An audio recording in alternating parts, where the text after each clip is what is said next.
Last class को quick note पे revise कर रहे हैं। हम लोग पढ़ रहे थे फैक्टर्स अफेक्टिंग डिमांड, याद आया आपको? डिमांड बहुत सारे फैक्टर्स पे डिपेंड कर रहा है, जैसे कि पहला प्राइस, कैसा रिलेशन, इनवर्स। दूसरा बताएंगे, दूसरा रिलेटेड कमोडिटीज, जिसके दो भाग, पहला सब्स्टिट्यूट और दूसरा कॉम्प्लीमेंट्री। सब्स्टिट्यूट में कैसा रिलेशन, डायरेक्ट, एक के प्राइस गिरेंगे, दूसरे की डिमांड गिरेगी।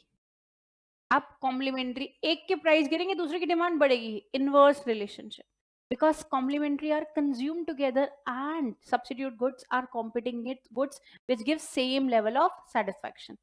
तीसरे पार्ट में आए इनकम। इनकम हमने कुछ ऐसा पढ़ा, तीन प्रकार के गुड होते हैं, नॉर्मल, इंफीरियर, नेसेसिटी। इनकम बढ़ी, डिमांड बढ़ी, नॉर्मल। इनकम बढ़ी, डिमांड गिरी, इंफीरियर। इनकम बढ़ी, डिमांड पे असर नहीं, नेसेसिटी। अब नेसेसिटी फॉर लाइफ है या नेसेसिटी फॉर एफिशिएंसी है? अगर नेसेसिटी फॉर लाइफ है, इनकम बढ़ने पे डिमांड पे असर नहीं है, पर नेसेसिटी फॉर एफिशिएंसी है तो इनकम बढ़ने पे थोड़ी डिमांड भी बढ़ती है, तो वो नॉर्मल के अंदर ही आ जाती है। ऐसा इलास्टिसिटी में आगे डीप में जाके देखना है। चौथी कैटेगरी आई टेस्ट एंड प्रेफरेंस, जहाँ पे चार चीजें पड़ी थी। पहला वाला, सबसे पहले demonstration effect given by James Duesenberry. क्या सिखाया था? अच्छा, डेमोन्स्ट्रेशन इफेक्ट और साथ में बैंडवैगन इफेक्ट भी बात कर लेते हैं। दोनों में सेम चीज क्या थी? वो लेके आया, मेरे को भी चाहिए, पर अंतर क्या है? डेमोन्स्ट्रेशन में एबिलिटी की बात होती है, भैया उसकी हैसियत है, मेरी भी है। पर अगर मैं बात करूं बैंडवैगन, कैसी बात होती है? फैशनेबल और डिजायरेबल। अब मैं क्यों ले रही हूँ? एबिलिटी की बात नहीं है, क्योंकि वो फैशनेबल है या ट्रेंडिंग है या डिजायरेबल है, वो बैंडवैगन हो गया। अब हमने इसमें कंपैरिजन करा, सॉरी, हमने यहाँ कंपैरिजन करा स्नॉब इफेक्ट से। अब स्नॉब इफेक्ट का मतलब क्या होता है? घमंडी नकचड़े लोग जो डिमांड कर रहे हैं। अब वो कौन है? वो एक्सक्लूसिव कंजम्पशन करते हैं, सबसे अलग। तूने ले लिया, मैं तो बिल्कुल नहीं लूंगी। सबने ले लिया, मेरे को तो बिल्कुल लेना ही नहीं है। वेबलिन, ओ सॉरी, स्नॉब इफेक्ट। तो स्नॉब इफेक्ट और दोनों में हमने डिफरेंस क्या देखा था? यहाँ पे डिक्रीज होती है डिमांड अगर सब लेते हैं, यहाँ पे सब लेते हैं तो डिमांड क्या होती है? इंक्रीज। ये सबसे बड़ा डिफरेंस था। अब इसी से मिलता जुलता कौन सा आया? थॉर्स्टिन वेबलिन, अमेरिकन इकोनॉमिस्ट ने कौन सा इफेक्ट दिया? Veblen effect. वहां पे भी हमने क्या बात बोली? सेम, पर it was a function of price. Higher the price, higher the demand. ये वेबलिन इफेक्ट तक पढ़ा था और कुछ नहीं पढ़ा। आज की क्लास में देखो, ये छोटा छोटा सा, ये मामूली सा टॉपिक बचा है, फिर हम आगे कैलकुलेशन वाले थोड़े पार्ट में आएंगे। तो सबसे पहले हम देख रहे हैं अदर फैक्टर। ये स्क्रीन नहीं चल रही है, प्लीज कोई स्क्रीन चला दीजिए। स्क्रीन नहीं चल रही है मेन वाली, और अदर फैक्टर्स कब तक चल जाती है? आज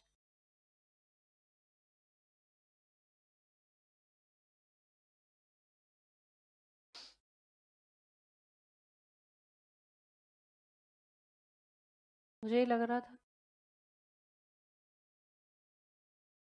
नहीं नहीं, वहां टेक्निकल टीम पीछे बैठ के देख रही होती है, सब सुन रही होती है, तो वो अपने रूम से उठ के आएगी, वो बहुत दूर सा है। तो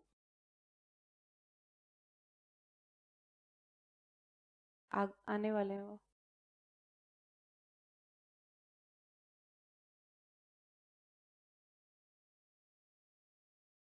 रोहित भैया स्क्रीन चला दो।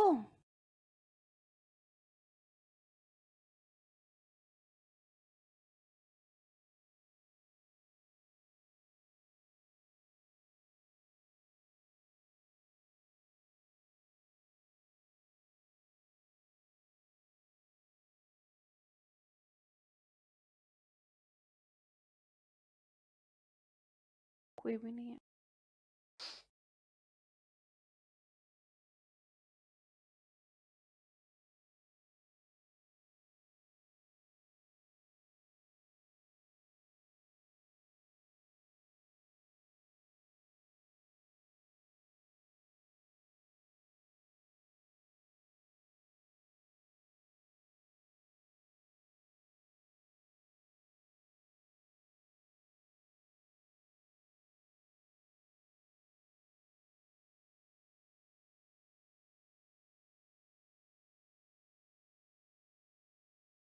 हो गया ना स्टार्ट?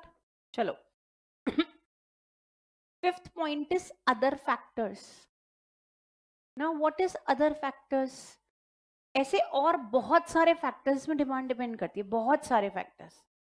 अब जैसे one of the point is size of the population. बिल्कुल जनरल बात है यार. इंडिया वर्ल्ड में ल्यूक्रेटिव क्यों लगता है लोगों को, अट्रैक्टिव क्यों लगता है? जनसंख्या, परचेजिंग पावर. हमारी परचेजिंग पावर हाई है, जनसंख्या हाई है. क्यों आज हम देखिए इतनी तरक्की भी नहीं हुई पर जीडीपी के हिसाब से हम ट्रिलियंस वाली इकोनॉमी में क्यों आ रहे हैं? ड्यू टू जनसंख्या. आप आज देख लो विदेश की कोई कंपनी ऐसी हो जो इंडिया में ना हो. चाइना में ऐसा नहीं होता. चाइना में एंट्री नहीं है किसी की भी. अगर मैं चाइना की बात करूं, चाइना में यूट्यूब नहीं चलता, योकॉम अपना. गूगल नहीं यूज कर सकता चाइना में कोई. वहां पे उनका अपना यूसी ब्राउजर चलता है. फेसबुक नहीं चलता, इंस्टाग्राम नहीं चलता, टिकटॉक वाले हैं वो लोग. बेटा China do not entertain, I am just trying to say do not entertain all the companies. But India एक तो पॉपुलेशन भी ज्यादा है, प्लस इंडिया की पॉलिसीज ऐसी लिबरल हो चुकी हैं कि वो एंटरटेन करता है. अब भाई इस समय हर कोई कह रहा है भारत देश के साथ धंधा कर लो, मोदी जी से रिलेशन अच्छे बना रहा है. अब इससे क्या हो रहा है? लार्जर साइज ऑफ पॉपुलेशन है हमारे देश का. तो आज any product, any foreign brand जो इंडिया में ना हो, मतलब अब विदेश से कुछ सामान लाने का फायदा ही नहीं, सब इंडिया में मिलता है. तो जितनी बड़ी जनसंख्या उतनी ज्यादा डिमांड. इंडिया हर साल एक ऑस्ट्रेलिया ही तो पैदा करता है, ज्यादा थोड़ी. अब उस हिसाब से कितनी डिमांड जनरेट होती है यहाँ पे. सो इंडिया में हर बिजनेस चलता है क्योंकि यहाँ पे कहीं ना कहीं डिमांड है. और डिमांड के साथ साथ ना इंडिया में रेंज ऑफ प्रोडक्ट, सस्ता महंगा, मतलब अमीरों के लिए, जिस सर्टन क्लास के लिए महंगे प्रोडक्ट्स भी बिकेंगे. मतलब पूमा भी बिक रहा है, पूमा का डूमा भी बिक रहा है, और पूमा के पता नहीं कितनी कितनी चीजें बिक रही हैं, और फिर हायर ब्रांड भी बिक रहा है. क्योंकि इंडिया में ऑडियंस कुछ अलग प्रकार की है, बहुत सारी. तो ज्यादा जनसंख्या ज्यादा डिमांड, सिंपल सी बात. ठीक है, तो ज्यादा जनसंख्या ज्यादा डिमांड. अब आती है age distribution of the population. अब चाइना में ना वो एक बच्चे की पॉलिसी कर दी, तो वहां पे एवरेज वर्किंग पॉपुलेशन पता है कितनी होगी? जिनकी उम्र 40-45 साल है.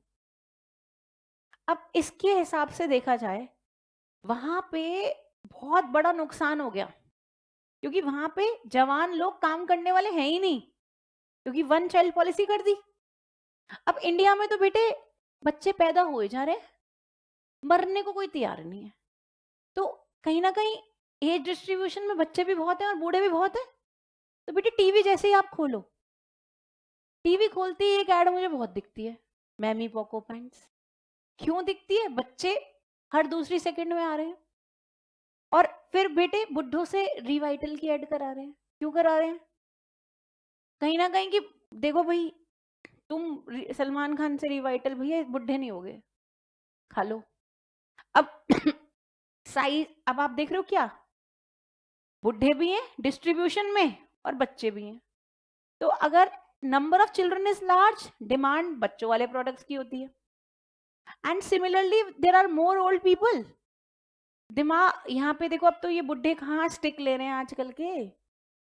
हाँ मतलब बुढ़ों वाले प्रोडक्ट्स की डिमांड होगी. तो मैं यहाँ लिख देती हूँ रिवाइटल और जॉनसन एंड जॉनसन, एक बाहर की कंपनी जो इंडिया में प्रोडक्ट्स बेचती है. हिमालय जो इंडिया में प्रोडक्ट बेचती है. इंडिया में कोई भी कैंडी का ब्रांड बहुत हिट होता है, चॉकलेट्स के सारे ब्रांड्स हिट हो जाते हैं. कोई ऐसा चीज नहीं है, चाहे 1 रुपए की आती हो चाहे 10 रुपए की आती हो, छोटी से बड़ी चॉकलेट बार सब हिट होती है. कौन सी नहीं बिकती? सब बिकती है. ठीक है, तो अल्टीमेटली डिस्ट्रीब्यूशन ऑफ पॉपुलेशन, बच्चे बहुत है और डिमांड है, अगेन बूढ़े बहुत है, डिमांड है, डिस्ट्रीब्यूशन. तो ये बहुत सिंपल पॉइंट है यार, इतना टेक्निकल कुछ था ही नहीं. सारा ध्यान यहाँ देंगे. Distribution of income. अब डिस्ट्रीब्यूशन ऑफ इनकम को हम लिखेंगे भी. अच्छा, इससे पहले तुम एक काम कर लो, ये 2 पॉइंट सिर्फ हेडिंग की तरह लिख लो जब तक तुम्हारे पास किताबें नहीं आती. जब तक किताबें नहीं आती 2 पॉइंट हेडिंग की तरह लिख लो. मैं इतनी देर में तुम्हारा, आज वैसे भी ये 2 पॉइंट हेडिंग के लिए तरह लिख लीजिए. फिर मैं डिस्ट्रीब्यूशन ऑफ इनकम स्टार्ट कर देती हूँ। इतनी खुशी क्यों हो रही है आज तुमको? क्या बात है? सब ठीक?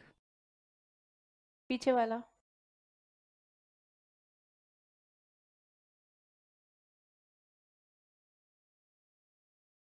क्या?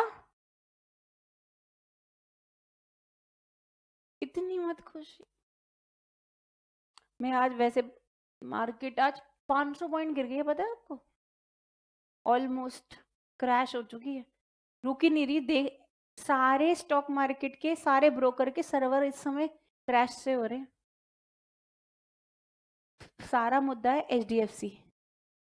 एचडीएफसी के रिजल्ट्स ठीक नहीं आए, तो एचडीएफसी एक ऐसा शेयर है जो यूएस स्टॉक मार्केट में भी है। उसको बोलते हैं एडीआर, तुम्हारे सिलेबस में पहले हुआ करता था, अमेरिकन डिपॉजिटरी रिसिप्ट।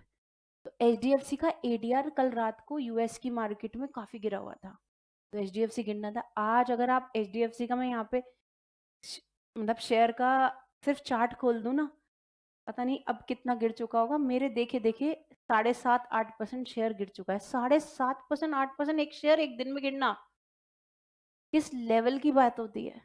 और अभी जैसे मैं क्लास में घुसते घुसते देखते आ रही थी, गिरे ही जा रहा है, मार्केट क्रैश हो ही जा रही है। बैंक निफ्टी तो गिरेगी, रीजन क्या है? HDFC bank. एचडीएफसी बैंक ने निफ्टी को गिरा दिया, तो बैंक निफ्टी को तो गिराएगा ही गिराएगा। पूरा का पूरा मार्केट, मतलब 500 पॉइंट एक दिन में नहीं गिरता। 22,000 पहुंच गई थी, 21,500 आ गई। तो ये हाल है आज, बुरे वाले। डिस्ट्रीब्यूशन ऑफ इनकम की बात करते हैं। डिस्ट्रीब्यूशन ऑफ इनकम समझे बेटा?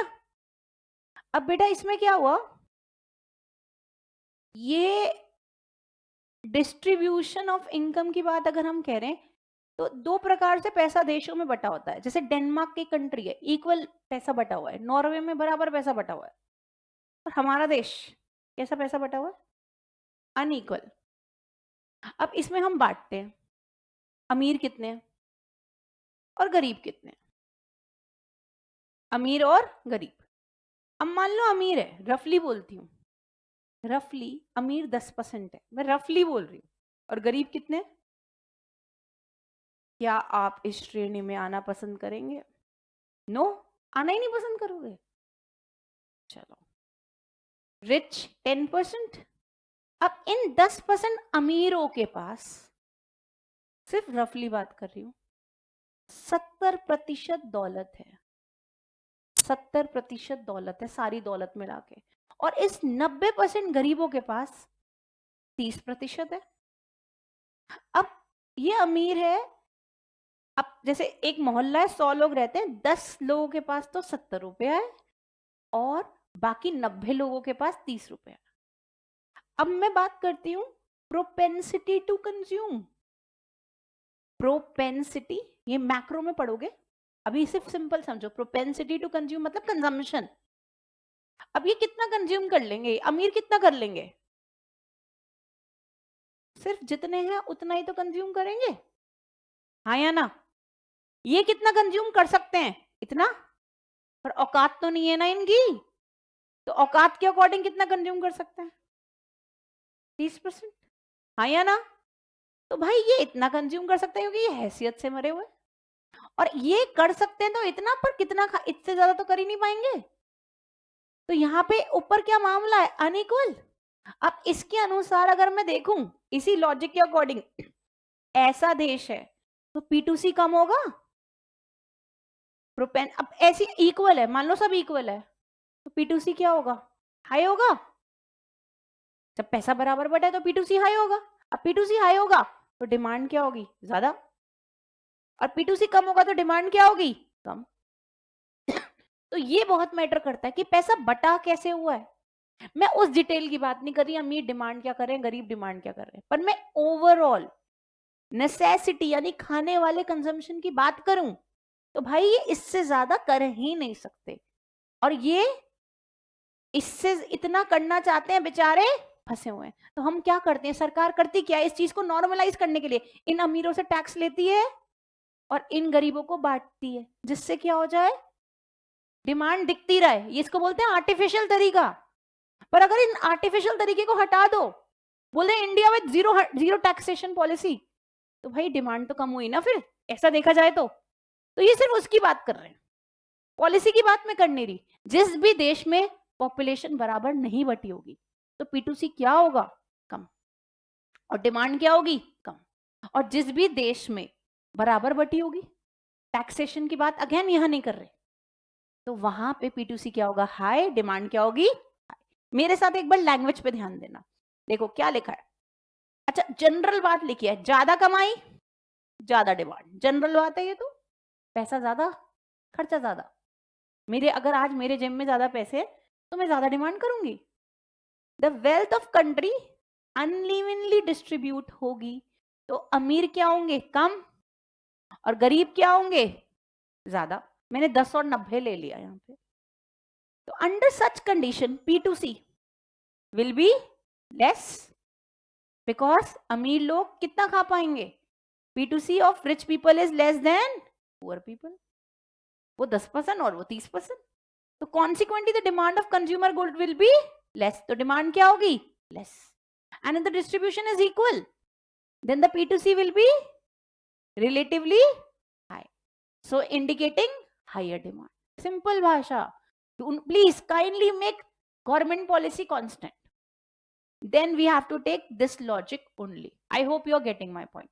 तो जहां भी, अब मैं इस क्लास की बात करूं, मैंने तुम सारे लोगों, लेट सपोज क्लास में 25 बच्चे बैठे हुए हैं, ठीक है, अब 25 के पास, सबके पास 10-10 रुपए, सबके पास, तो बेटे कितने, अगर समोसे वाला बाहर बैठा है, 10 रुपए का एक समोसा, तो 25 समोसे बिकेंगे। पर नहीं, 5 के पास है 200 रुपए और बाकियों के पास नहीं है, तो अब अल्टीमेटली समोसे लेने वाले कैंडिडेट हुए कौन, वही 5, क्योंकि पैसा बराबर बटा ही नहीं है। तो बराबर बांटना होता तो डिमांड क्या होती, ज्यादा। इतनी भाषा में इतनी बात, बाकी मैक्रो में देखेंगे इसकी कैलकुलेशन। तो अब आप इस चीज को नोट कर लो डिस्ट्रीब्यूशन ऑफ इनकम में। P2C का मतलब प्रोपेंसिटी टू कंज्यूम। आप बोल दो मैं ये वाला नोट करा दूं या ये, जो भी तुमको कन्वीनियंट हो। ये एग्जाम्पल है, स्पीड दिखाओ जल्दी से, जल्दी जल्दी से।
डन।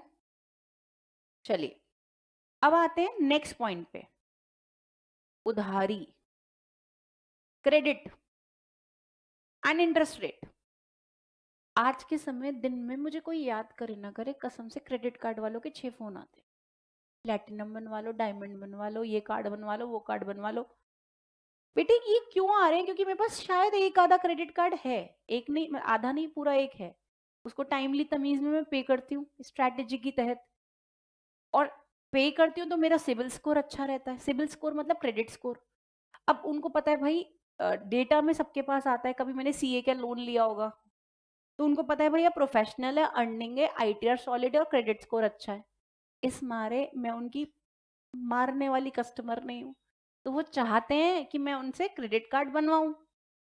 क्रेडिट क्यों मिल रहा है मेरे को इजीली, बिकॉज ऑफ फैक्टर्स। अब जब भी क्रेडिट, अब इंडिया में जब से क्रेडिट मिलना आसान हुआ है, सबसे ज्यादा मैं अपनी दिल की बात बता रही हूँ, डिमांड ना खाम खा चीजों की ज्यादा हो गई। क्योंकि ना जब व्हेन यू स्पेंड ना from the card, you don't realise when you spend from the cash, अब 50,000 की गड्डी गिन के दे रहे हैं, दिल को कुछ होगा। 50,000 जब ऐसे चला दिया फर्क नहीं पड़ता। बहुत बहुत सचमुच, I am feeling it and saying it. तो जितना क्रेडिट आसान है जीवन में, डिमांड किसकी हो रही है? ऐसी चीजें जो महंगी हैं। कौन से घर, आईफोन, गाड़ियां, किस्त बनवा लो, ले लो ले लो ले लो जी, घर ले लो किस्त है, गाड़ी ले लो किस्त है, आईफोन ले लो किस्त है, कैश में ले, ओ अमीर लोग बैठे हैं। तो अब ये इससे क्या समझे यार, इसे समझे क्या कि अवेलेबिलिटी ऑफ क्रेडिट फैसिलिटीज, जितना क्रेडिट इजी हो गया है, we are demanding durable goods which are expensive and require bulk payment at the time of purchase. यार बताओ यार, लोग 1 करोड़ 2 करोड़ का घर ले लेते हैं, अब वो फ्लैट तक ले रहे हैं, गुड़गांव में ले रहे हैं, 50 लाख का लोन ही होता है उसमें, सभी लेते हैं। सीधी गाड़ी ले आए, ये घूम रहा है गाड़ी में, कौन सी गाड़ी, उसमें से डाउन पेमेंट दी होगी 5 लाख और 25 लाख की गाड़ी ले आया MG हेक्टर, भाई घूम रहा है लोन पे, जीवन उनका लोन पे। जिस दिन उनकी कुछ नौकरी वोकरी या वैसे दिक्कत होती है, वो फाइनेंशियल स्ट्रेस में सबसे तगड़े होते हैं। पर एक बार तो उठा लाए ना, कहते हैं इतनी बल्क पेमेंट करनी है, ड्यूरेबल गुड है, महंगा है, उधारी मिल रही है, ले लो। और उधारी कैसे मिल रही है? अगर इंटरेस्ट रेट कैसे कम, अगर लो रेट ऑफ इंटरेस्ट है तो आप ज्यादा डिमांड करोगे। जैसे मैं बात करती हूँ कोविड के time, 6.5% HDFC interest rate, HDFC आज मुंह पे निकल रहा है, 6.5% कोई रेट होता है होम लोन का, मैंने ले लिया, आज वो रेट पता है कितना हो रहा है? 9.5। मैंने लिया कोविड के टाइम। अब बताओ ये 6.5 मुझे क्यों अट्रैक्ट करा? मैंने कहा एक तो कोविड, ऊपर से प्रॉपर्टी सस्ती, आधे रेट की प्रॉपर्टी, सस्ता में लोन, मकान ले लो। अब उस समय ले लिया मैंने, आपको ऑनेस्टी से मैं कमिट करती हूँ, जिस रेट पे लिया था डबल रेट है उसका, रियल एस्टेट हाई चल रहा है, अब मैं उसे बेच भी दूँ तो लोन भरो बाहर है और आ गया पैसा, और ब्याज ऐसा कोई भरी नहीं मैंने। पर मेरे को अट्रैक्ट क्या करा था? सिर्फ RBI की स्कीम ने, और प्लस प्रॉपर्टी सस्ती बहुत दिख रही है, क्योंकि कोविड में कौन परचेज करने वाला है ही नहीं, तो जिसके पास पुराना पैसा पड़ा है उसने चलो यूज कर लिया, और जो बचा था लोन करके। तो बेटा बल्क पेमेंट डिमांड करी मैंने, आज भी मैं डिमांड कर ली हूँ, क्योंकि अभी इंटरेस्ट रेट पिछले 2023 में एक बार भी नहीं बढ़ा, 22 में 6 बार बढ़ा था। तो इंटरेस्ट रेट चेंज नहीं हो रहे ना, तो आज की महंगाई के हिसाब से इंटरेस्ट रेट भी लोगों को सही लग रहे हैं, उस समय वो सही लग रहे थे, और रियल एस्टेट बढ़ रहा है। तो आज अगर हम पूरा का पूरा उठा के देखें, उधारी आसान, ब्याज रेट खास नहीं, डिमांड बढ़ी जा रही है, लोग अपने घर में ड्यूरेबल गुड्स के नाम पे, आज कोई ऐसा व्यक्ति आपको नहीं दिख रहा होगा जिसके घर में, आप नॉर्मल व्यक्ति भी है, AC होगा, अच्छा LCD वगैरह लगाया होगा उसने, वो सारे व्यक्ति कैसे ले आए ये सामान? 0 कॉस्ट EMI। अगर आज किसी के घर में, मतलब मात्र मैं बोल रही हूँ, AC लगा है 25-26 हजार रुपए का AC, उसने बोला आप ना ऐसा करना 12 महीने की किस्तें बना लो, 2,000 रुपए महीना, इंटरेस्ट भी नहीं ले रहे, वो इंटरेस्ट उसी के अंदर लगा लेते हैं, फाइल चार्ज वगैरह, तो किसी को लाने में दिक्कत ही नहीं होती। और इंडिया में जब से ये सुविधाएं हुई हैं, आप जान लो डिमांड कितनी हो चुकी है। इस समय दिल्ली में लोग तो हैं ही, पर गाड़ियां उनसे ज्यादा है, और ऐसा हो रहा है अगर आप पार्किंग की नहीं है, लोग कत्लेआम मचा रहे हैं पार्किंग के लिए। तो ये सिर्फ किस वजह से, आप बता दो? Credit facility and interest rate. Done. अब आई आखिरी point, government policies and regulation, सरकार की पॉलिसियां क्या हैं, वो भी डिमांड को कहीं ना कहीं इन्फ्लुएंस करती है। जैसे हमें ना कहीं निर्मला सी, अब देखो बजट आने वाला है 1 फरवरी को, आज ही न्यूज आई है, government has announced 21 point something billion dollars USD in fertilisers. जैसे न्यूज आई, एक कंपनी है RCF फर्टिलाइजर की, उसका शेयर बढ़ गया। अभी गवर्नमेंट सोच रही है लाइकली टू अनाउंस, उससे पहले तो शेयर मूव कर जाते हैं। तो खैर मेरा कहने का मतलब है कि गवर्नमेंट बजट निकाल रही है, बजट के हिसाब से हमें पता चलता है, जैसे सब्सिडी बहुत आती है इलेक्ट्रिक व्हीकल, हम देखते हैं इनकम टैक्स की रिटर्न भरो, हमें फायदा होता है अगर हमारे पास कौन सा है, ईवी है। तो आज गवर्नमेंट क्या कर रहा है, सब्सिडी दे रहा है इलेक्ट्रिक व्हीकल में, तो डिमांड किसकी है, पेट्रोल की गाड़ी की या ईवी की, ईवी की। आप ईवी की वजह से टाटा मोटर का शेयर देख लो, आज आप खोल के देखना, और जो जो मैं वर्ड बोलती हूँ ना उसको जरा एक बार एनालाइज करा करो। टाटा मोटर ने पिछले 1 साल में क्या परफॉर्मेंस दिए, रीजन बता दो। Government policy giving subsidy in electric vehicle. Company कहां से रुकेगी यार। अब government influence demand through it's taxation. General बात है, गवर्नमेंट जिस पे टैक्स ज्यादा लगा देती है क्या होता है उसका। एक न्यूज आई थी बीच में 2023 में, 2-3 महीने पहले, अक्टूबर से आसपास न्यूज है। अश्नीर ग्रोवर बड़ा रो रहा था, क्या था, गेमिंग पे जीएसटी लगा दिया 28%। बेटे तब से, जब से जीएसटी लगा, ऑनलाइन इंडस्ट्री ऑफ गेमिंग डूबी। 28% टैक्स लगाया। तुम 100 रुपए लेके खेलने गए तो तुम्हारे पास खेलने के लिए कितने रुपए हैं, 72। अब उसमें प्रॉफिट तुमको 20 रुपए 25 रुपए होता है, तो सारा तो टैक्स ही हो गया। तो पूरा ऑनलाइन गेमिंग तो बर्बाद कर दिया ना। निर्मला सीतारमन ने अनाउंस करा, अश्लील ग्रोवर ने ऑनलाइन गेमिंग में पैसा डाला था, उसका नुकसान हो गया, बेचारा बहुत चिढ़ा। तो अब समझो मेरी बात, टैक्सेशन लगाया, कितना लगाया ऑनलाइन गेम में, ऑनलाइन गेम में 28% टैक्स लगाया, जिस कारणवश इस पूरी इंडस्ट्री की डिमांड क्या हुई, कम। और चाह रही थी निर्मला सीतारमन चाह रही थी कि आज की जनरेशन पूरे टाइम गेमिंग में बर्बाद ना हो, इसीलिए करा है उसने। और सब्सिडी किस में आया जल्दी बताओ, इलेक्ट्रिक व्हीकल, जिससे इसकी डिमांड क्या हो गई। देख लो बेटे, इस समय हरे रंग का नंबर प्लेट ज्यादा दिख रहा है, अब भर भर के दिख रहा है। आप मार्केट में खुद एनालाइज करो कि ईवी गाड़ी है या नहीं, दिख रही है आपको। तो ये इलेक्ट्रिक व्हीकल की डिमांड ज्यादा, ऑनलाइन गेमिंग की डिमांड।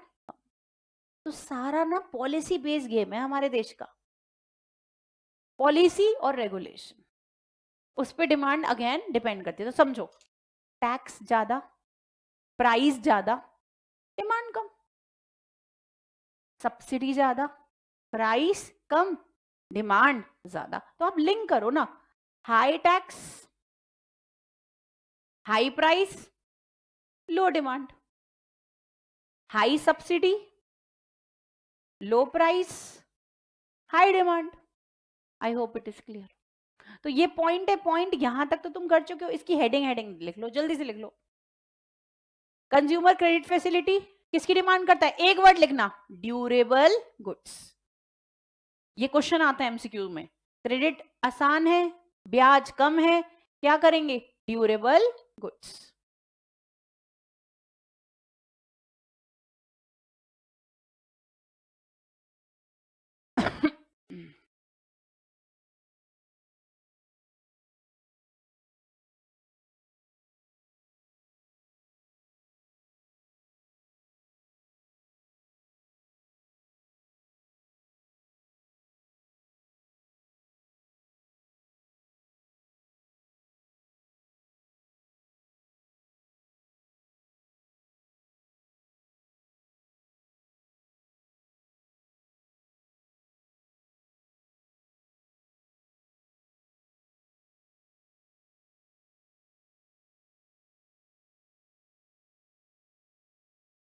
डन बच्चे, हो गया पॉइंट सभी का।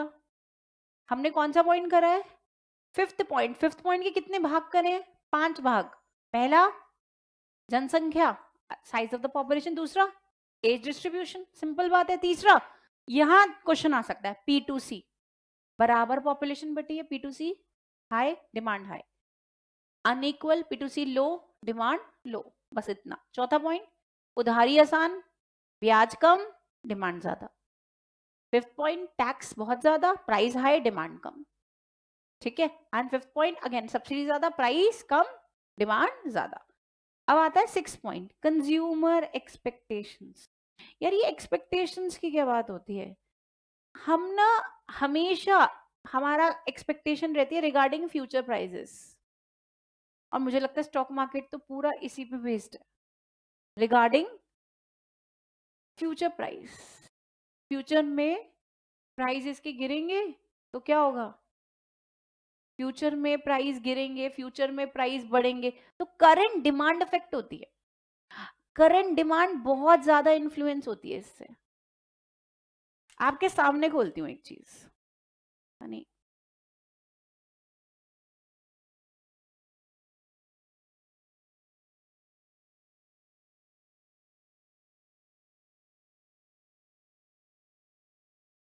ये अभी बंद हो गई मार्केट, ठीक है, दिस इज लाइक क्लोजिंग, इससे भी पूरा गिरा था।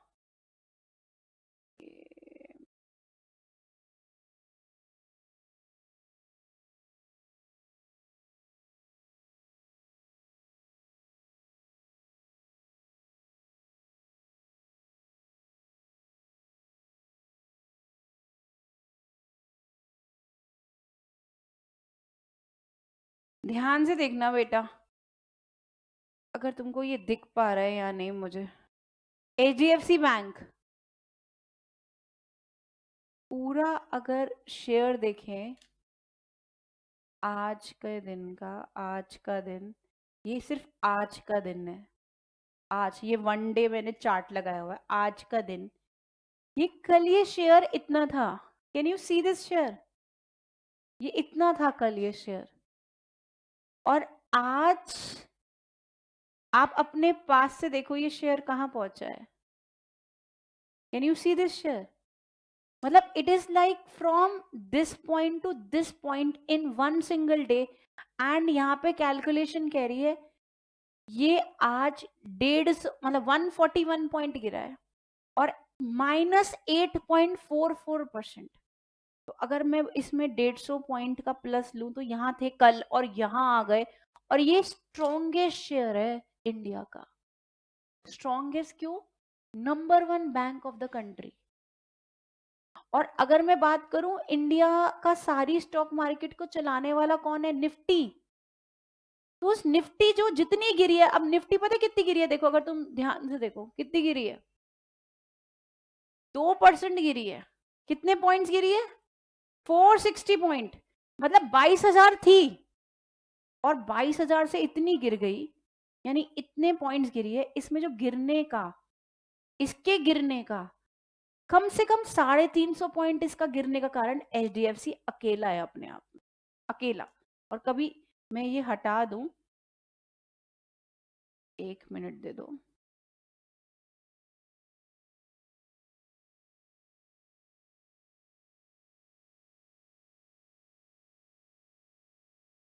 ये देख लो, this is a share. Can कभी ऐसा आपको कभी देखा ऐसा शेयर कभी कोई गिरता है? सो अब आप बताओ, जब यहां से ये पैनिक, सुबह सुबह ये हमें फॉल दिखा, ये दिखा हमें सुबह सुबह मार्केट खुली, हमें ऐसे दिखा, ये अब हमारा क्या दिमाग हो गया होगा उस समय, इसको देखते बेच दो, बेच दो, ये तो खत्म है, बेच दो। इतनी पैनिक हुई कि सुबह बाजार 250 पॉइंट गिरा था, फिर 300, फिर 350, फिर 400, जाते जाते 500, और अभी क्लोज 460 पे हो गया, थोड़ा ठीक हुआ 40 एक पॉइंट। ये पैनिक सेलिंग क्यों हुई है? एक ही पॉइंट है बेटा इसका रीजन, ये जो पढ़ा रही हूं, expectations, expectations about future prices. अब फ्यूचर में जो भी प्राइसेस आपको दिख रहे हैं, मेरे को उम्मीद है आज मेरे पास HDFC, देखो आप यहाँ पे देखो HDFC अगर कल मेरे पास होता, था नहीं तो कितने का होता? 1670 HDFC। अगर मेरे पास आज कौन सा डे है? आज वेंसडे और कल था ट्यूसडे। ट्यूसडे को अगर मेरे पास 1670 का शेयर होता, 1670, और यहाँ पे ना इसमें देखिए, ये तो आपको दिख रहा है कि हमने 5 ले लिए, शेयर्स ले लिए, इसका स्क्रिप्ट साइज बहुत बड़ा होता है, बहुत बड़ा होता है। तो मुझे वो चेक करना पड़ेगा कि HDFC का स्क्रिप्ट साइज कितना है, यहीं पर दिख जाएगा मुझे। अगर मेरे ये रहा फ्यूचर एंड ऑप्शन, इसे अगर हम बाय करें तो यहाँ पे स्क्रिप्ट साइज हमें दिख जाएगा 550। मतलब अगर आप HDFC इकट्ठे लॉट में लेते हो तो अगर किसी के पास इतने शेयर पड़े हुए हैं और आज शेयर दिखे इतना, दिमाग खराब होगा या नहीं? सुबह उठते ही दिमाग खराब हो जाएगा। और शेयर कितने हैं? इतने। मतलब आप मोटा मोटा देखो, उसने 6-6.5 लाख रुपए लगा रखे हैं और वो सारा मामला लाख रुपए तक हिल जाए, 50-70 हजार, तो सबका ही होगा दिमाग खराब। तो बेटा यही हुआ। इस पूरे कॉन्सेप्ट में हम ये देखेंगे हमारे करंट शेयर प्राइस, और जैसे ये दिखा लोगों ने इसकी डिमांड क्या कर दी? कम, और शेयर और गिरता जा, और डिमांड कम करी और शेयर गिरता गया, और डिमांड कम करी और शेयर करता गया। तो अच्छा ये क्यों हुआ? इसका एक्चुअल में रीजन क्या है? HDFC financial result was below expectation। Investors के रिजल्ट्स अच्छे नहीं आए। किसके नहीं अच्छे आए? दिसंबर 2023 के। अब इस वजह से हमारे दिमाग में एक एक्सपेक्टेशन हो गई, कोई समझदार व्यक्ति होता तो कल इसे बेच चुका होता। अब जैसे ये फाइनेंशियल रिजल्ट आ चुके थे, रात को यूएस मार्केट होती है 7:30 से लेके 2:30 बजे तक Indian timing, 7:30 PM to 2:30 AM तक इंडियन टाइम लिख रही हूं। ये कौन सी मार्केट है जल्दी बताओ? यूएस की डाउ जोन्स। इस मार्केट में ये शेयर HDFC है, बहुत गंदा गिर गया। सेकंड कंफर्मेशन आ गई। और अगर यहां पे किसी ने दिमाग नहीं लगाया था, सुबह आंख खुलते ही बेचता। अब ADR जैसे गिरा, लोगों ने सुबह दबा के बेचे। जो ये शेयर 4% गिरा था, आज क्लोज होते होते 8.5% गिर गया। और ये सिर्फ किस पे गेम चला है तुम ही बता दो? Consumer expectation. पूरा गेम एक्सपेक्टेशन का। तो आप इसको शॉर्ट में लिखते हैं, consumer expectation about fall in price, और ब्रैकेट में क्या लिख दूं? फ्यूचर। करेंट डिमांड क्या होगी? जल्दी बोलो। गिर जाएगी। ठीक है जी।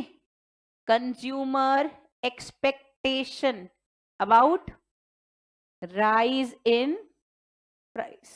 जैसे मेरा एक पर्सनल मतलब फेवरेट है, ये रहा, इसका शेयर देखना तुम, इन्फोसिस दिख रहा है तुमको? इसमें मूवमेंट देख रहे हो आप? देख रहे हो? ये इतना ही चलता था शेयर, और कहां पहुंच गया? एकदम से 100 का मूव मारा इस शेयर ने। और अगर हम इसको बहुत पीछे से देखें, बहुत पीछे से देखो क्या शेयर था ये, तो ये गिरते यहां से इसने बढ़ना शुरू करा है। देखो बढ़ रहा है, बढ़ रहा है, बढ़ रहा है, बढ़ रहा है, बढ़ रहा है, हाई पे आ गया। अभी हाई पे आया है ना। तो अगेन इसको लिखते हैं, consumer expectation about rise in price, और अगेन क्या लिख दूं? फ्यूचर। Current demand. और तुम अपनी आंखों से देख रहे हो, ये आज की स्टॉक मार्केट है, बिल्कुल इसमें कुछ नहीं है। इन्फोसिस का शेयर, थोड़ा जूम नहीं होता ये वाला, मैं बता देती हूँ। आज भी इस गिरी हुई मार्केट में ग्रीन है। इस गिरी हुई मार्केट में कोई कैसे ग्रीन हो सकता है? क्यों हुआ? एक्सपेक्टेशंस। तो ये आपका शॉर्ट में पॉइंट है। क्लियर है आपको? तो consumer expectation about rise in price, current demand increases. That's it. लिखो और खत्म करो, छठा पॉइंट खत्म। और ये बहुत छोटा सा सारांश है। पूरी स्टॉक मार्केट इसी भाव पे चल रही है। इसे भाव, प्राइस बोलते हैं, दाम। जिसको ये प्राइस एक्शन समझ आते हैं, जिसे मार्केट को पहले रीडिंग करना आता है, वो राजा है। जो मार्केट को उस समय रीड करता है कि भैया अब तो ऑपरेटर सब कमा गए और तुम सोच रहे हो, तो तुम्हारे जेब में क्या आ गया, तुम सिर्फ देने को बैठे हो। तो लेना वही जानता है जो पहले भाव की बात समझ जाए। और वो भाव समझना मतलब expectations.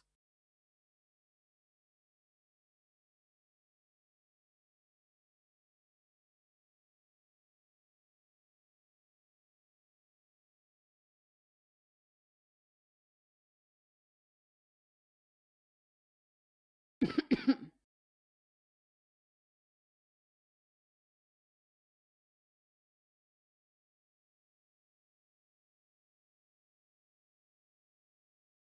Done done, hello hello hello hello hello, done done done.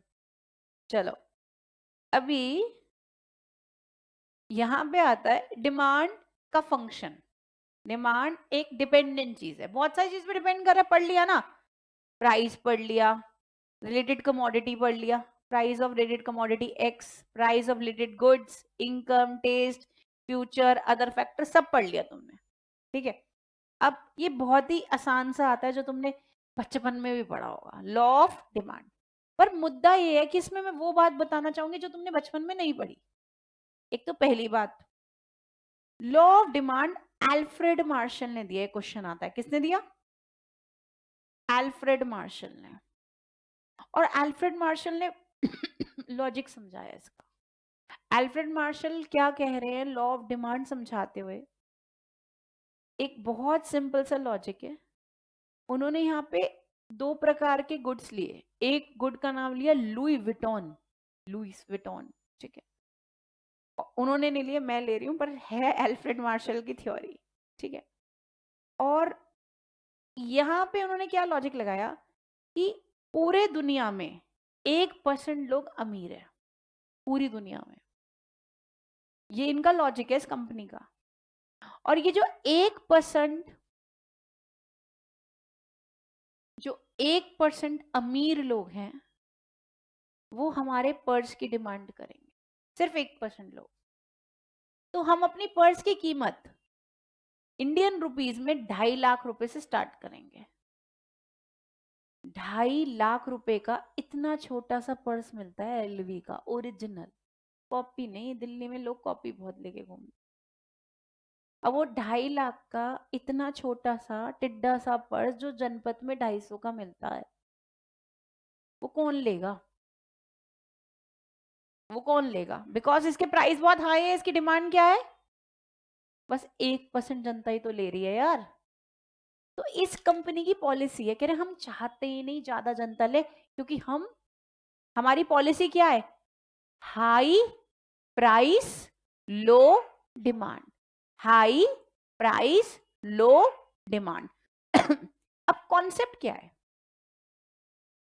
अगर मैं आज के कॉन्सेप्ट की बात करूं, तुम यहां बैठे हो बिजनेस के लिए, मेरे से पूछने आए हो, मैं तुम्हारी सीए हूं। तुम्हारा एक एजेंडा है, ना तुमको प्राइस से लेना देना, ना तुमको डिमांड से लेना देना, तुमको किससे लेना देना है? Revenue, total revenue. और कैसे निकल के आता है? Price into quantity sold is equal into total revenue. अब तुम्हारा मुद्दा क्या होगा ना चाहिए जीवन में, जल्दी बता दो भाई। ये बढ़ा दो, कैसे भी बढ़ाओ। अब आप प्राइस को बढ़ाते हो और कम क्वांटिटी बेचते हो और मेरा रेवेन्यू बढ़ता है, मुझे कोई प्रॉब्लम नहीं है। आप प्राइस को गिराते हो और ज्यादा क्वांटिटी बेचते हो और मेरा रेवेन्यू बढ़ता है, मुझे कोई प्रॉब्लम नहीं है। मेरा क्या है, मेरे को क्या मतलब है? रेवेन्यू बढ़ना चाहिए। अब टोटल रेवेन्यू बढ़ा, और अगर मैं सिर्फ इसकी बात कर रही हूं, इस पॉलिसी की, सॉरी इस पॉलिसी की, एलवी ने, डियोर ने, शनैल ने यही पॉलिसी यूज करी हुई है। ये ब्रांड्स हैं पेरिस के, पेंडी है, डियोर है, ये ऐसे ब्रांड्स हैं, गुची है, ये ऐसे ब्रांड्स हैं जो हाई प्राइस पॉलिसी पे चलते हैं, चाहते हैं कम डिमांड हो और उस हाई प्राइस से इनका रेवेन्यू बढ़ता है। ठीक है, पर अब मैं बात करती हूँ हमारे देश में पेप्सी की या कोक की। अगर वो इस प्राइसिंग पॉलिसी हाई पे चलेंगे तो काम ही नहीं चलेगा। वो खेलते हैं किस पे? वॉल्यूम पे, कि उनकी क्वांटिटी सोल्ड क्या है, बहुत ज्यादा, और प्राइस क्या है, कम। तो बेटा पेप्सी जो बाहर का ही ब्रांड है, कोक जो बाहर का ही ब्रांड है, सस्ते में बेच रहा है, और ये बाहर का ही ब्रांड है, ये महंगे में बेच रहा है, और दोनों ही हमारे देश से भर भर के रेवेन्यू लेके जा रहे हैं। चाहे वो पेप्सी कोक की बात कर लो, चाहे पेरिस के ब्रांड की बात कर लो। तो what is the logic? Alfred Marshall ने दोनों लॉजिक बोले। आपका कोई भी धंधा है, आप हाई प्राइसिंग पॉलिसी रखना चाह रहे हो और कम बेचना चाह रहे हो, रेवेन्यू बढ़ रहा है, कोई दिक्कत। आप कम प्राइस में ज्यादा वॉल्यूम बेचना चाह रहे हो, रेवेन्यू बढ़ रहा है, कोई दिक्कत। और ये दोनों ही आपके सामने लॉ ऑफ डिमांड लिखा हुआ है, जो कहीं ना कहीं आपके सामने क्या दिखा रहा है? There is an inverse relationship. और देखो इस इनवर्स रिलेशनशिप को उन्होंने लिखा क्या है? उन्होंने ऐसे लिखा है, the greater the amount to be sold, ज्यादा बेचना है, the smaller must be the price. अब आप बात करो, लेज का पैकेट कितने टाइम से 10 रुपए पे ही है, खैर 15-20 का भी आता है, पर इंडियन साइकोलॉजी 10 रुपए का चिप्स, 10 रुपए का चिप्स, तो आज भी उसकी क्वांटिटी कम हो गई है, पर 10 का आता है या नहीं? और 10 रुपए की अब कोई हैसियत नहीं है। लेज जैसी यूएस बेस्ड कंपनी के लिए कोई हैसियत नहीं है, पर उसने यहाँ पे आके अंकल चिप्स को, हल्दीराम को खत्म करा हुआ है ना, हाई डिमांड उसकी है ना। तो अल्टीमेटली लेज जैसी कंपनी क्या बेच रही है? ज्यादा ज्यादा, और प्राइस क्या रख रखे हैं? 10 रुपए। In order that he may find the purchasers, जिससे उसको इंडियन परचेजर गरीब से गरीब भी मिल रहा है। और in other words, amount demanded increases with a fall in price and diminishes with a rise in price। आज यही लेस 50 रुपए के कर दो, जैसे वो नहीं आते एक कौन से वाले बहुत सारे आते हैं, अगर लेस की क्वालिटी कम नहीं है, पर अगर वो ही उसी अच्छे से पैकेजिंग में 100 कौन खरीद रहा है लेस? कोई नहीं ले रहा भाई। मैं एमएटी में लेक्चर लेने गई, और एमईटी में लोग, बच्चे जो हैं वहां पे सारे, अच्छी क्राउड आती, मतलब अच्छा क्राउड, मतलब दे हैव मोर इनकम, अमीर बाप की बिगड़ी औलाद। तो अब वो वाले ही 100 रुपए वाले ही खा रहे। पर जनरल जगह, आज 100 जगह अगर लेक्चर ले लिया होगा, जनरल जगह बच्चा वो महंगे वाले 100 रुपए वाले नहीं खा रहा, और वही तगड़ी यूएस बेस्ड कंपनी सस्ते में बेच रही है। तो अल्फ्रेड मार्शल ने एक ही बात बोली, what is the policy of your company? अब एक कंपनी का नाम है जारा, सुना है आपने? लड़कियों ने तो सुना ही होगा। बेटे ये जारा एक समय में आके वर्ल्ड में नंबर 1 इन रिटेल हो गया था, इतना रेवेन्यू छाप रहा था। और हमने बोला यार ये जारा जारा जारा जारा इतना क्यों हिट हो गया, ये आदमी सबसे अमीर कैसे हो गया? इसका एक कारण था, इस बंदे ने स्ट्रैटेजी लगाई। लोग ना एड पे बहुत खर्चा करते हैं, इस बंदे ने 1 रुपया एड नहीं खर्च करा। आप किसी भी मॉल में चले जाओ, महंगे वाले, जितने महंगे महंगे ब्रांड्स होते हैं वो ग्राउंड फ्लोर पे होते हैं। अगर आप डीएलएफ मॉल या ऐसे मॉल में जाओ तो आप देखो, मोस्ट एक्सपेंसिव ब्रांड आपको फर्स्ट फ्लोर पे नहीं मिलेंगे, कहाँ मिलेंगे? ग्राउंड फ्लोर पे। इसने अपना शो, और उनके किराए क्या होते हैं? ज्यादा। जारा ने अपना शोरूम कहाँ लिया? महंगे ब्रांड्स के साथ। एक तरफ महंगा ब्रांड और एक साथ में जारा। अब महंगे ब्रांड में जीन्स मिल रही है 15,000 की, जारा पे मिल रही है 4,000 की। पर अब ग्राउंड फ्लोर पे जिस साइकोलॉजी पे कस्टमर आया हुआ है, कह रहा है I will prefer Zara because it is also like a brand जो बगल में। इट वॉज अ सस्ता ब्रांड अमंग ऑल द महंगा brands. Zara had a more sales by having lower prices compared to other brands। Although 4,000 भी महंगा ही है, पर उन महंगे के मुकाबले उसने क्या करा? Lower price. और किराया क्या दिया? किराया क्या दिया? ज्यादा, और ज्यादा सेल्स करी, और वर्ल्ड का अमीर आदमी बन गया था वो। जिसकी स्ट्रैटेजी चल जाए तो क्या सीखे? ज्यादा बेचना है, दाम कम कर दो, किसी भी स्ट्रैटेजी से। यही बात किसने बोली है? 1910 पे अल्फ्रेड मार्शल ने, और कसम से आज 120 साल से यही कहानी चल रही है। घूम घाम के हर कंपनी को ढूंढ लो, मॉडल यही होगा। और चाहे आज मैं 1000 मॉडल डिस्कस कर लूं, और तुमने भी कितनी बात ये बात पढ़ ली, पर अब तुमको नई बात एक और सीखने को मिलेगी। जो सिखाया है ये क्वालिटेटिव है, नॉट क्वांटिटेटिव। क्योंकि मैंने सिर्फ एक क्वालिटी की बात बोली, ये गिरेगा ये बढ़ेगा, प्राइस गिरेगा डिमांड बढ़ेगी। क्या मैंने बोला 10 रुपए से प्राइस गिर रहा है और 20 रुपए से डिमांड बढ़ रही है? जब मैं ऐसा बोलूंगी तो क्या आ जाएगा? क्वांटिटी आ जाएगी। और ये क्वांटिटी की बात मैं कहां करूंगी? तो मैं लॉ ऑफ डिमांड में क्वांटिटी की बात काहे को करूंगी? तो आपसे पूछेंगे लॉ ऑफ डिमांड क्वांटिटेटिव है, option A. Option B qualitative है, ऑप्शन सी क्वालिटेटिव क्वांटिटेटिव दोनों है, ऑप्शन डी दोनों ही नहीं है। क्या आंसर होगा? B, it is qualitative, it is not quantitative. बात मेरी समझ आई या नहीं? So that is the logic. एक बार रीड कर लो, बाकी तो तुमको आता ही है। हर चीज को क्या करेंगे? इक्वल, कांस्टेंट, इग्नोर, और मेरी वाली भाषा में सेट्रस पैरेबस। इस पे तो हमने बहुत विचार करा हुआ है पहले ही। There is an between, if the price गिरिंग the demand बढ़िंग, price बढ़िंग demand गिरिंग, the statement is quality not quantity। ये बात ही देखनी है। और ये बात किसने दी है? प्रोफेसर अल्फ्रेड मार्शल इन 1900 सेंचुरी। और पता है कौन सी यूनिवर्सिटी? कैम्ब्रिज यूनिवर्सिटी पे। इनको बोलते हैं, मैं लिख भी देती हूँ इनके बारे में, इनको बोलते हैं न्यू क्लासिकल इकोनॉमिस्ट। इनको बोलते हैं न्यू क्लासिकल इकोनॉमिस्ट।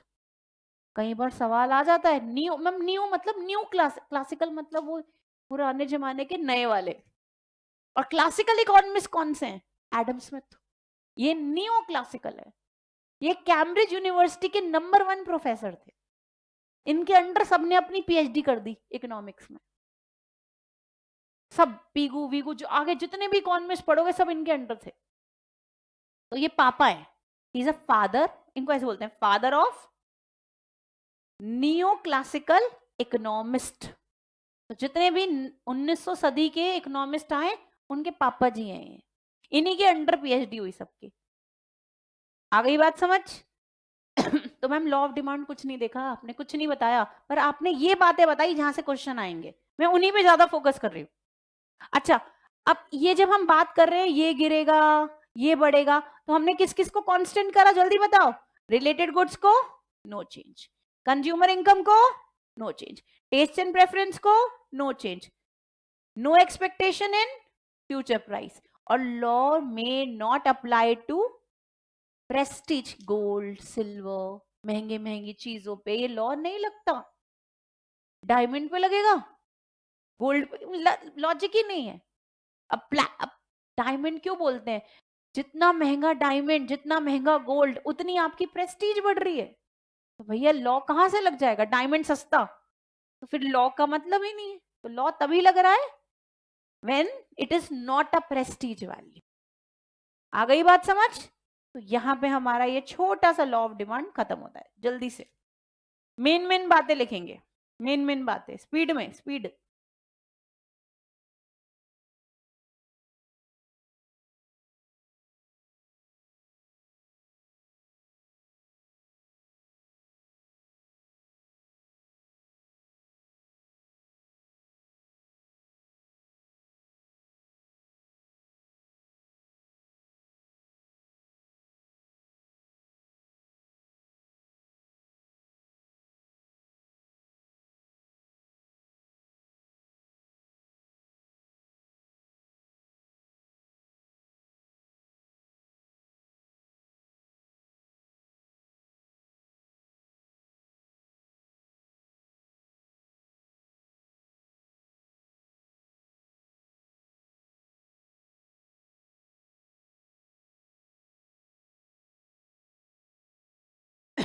सॉरी,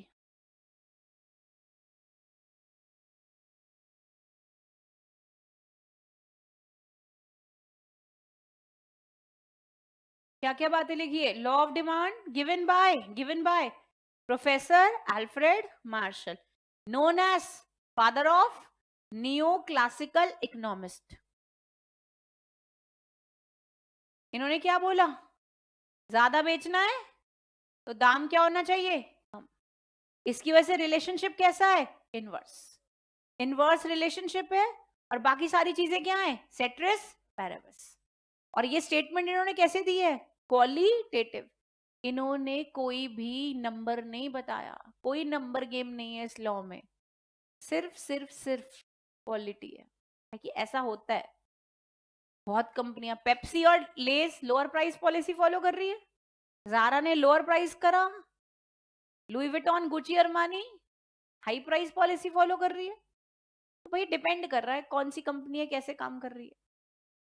और वो कंपनी लॉ ऑफ डिमांड अकेले फॉलो नहीं करती, वो कंपनी लॉ ऑफ डिमांड के साथ इलास्टिसिटी यूज करती है। ठीक है जी। अच्छा, एक चीज और पूछ रही हूँ, ये सारे कॉन्सेप्ट जो आपको पढ़ा रही हूँ, ये पार्शियली राइट है या फुल्ली राइट है? This is 100% right. अब ना एक क्वेश्चन आया हुआ है, बस एक जनरल क्वेश्चन डिस्कस कर रही हूँ। एक क्वेश्चन आया हुआ है, assumptions in economics, assumptions in economics is based on, answer देखते हैं कौन बच्चा बताता है। पहला ऑप्शन, या ऐसे लिख देते हैं, law in economics is based on, option A, assumptions,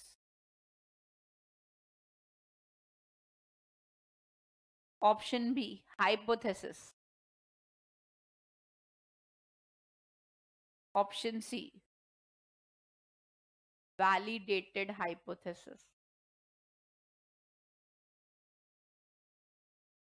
option D, both A and B.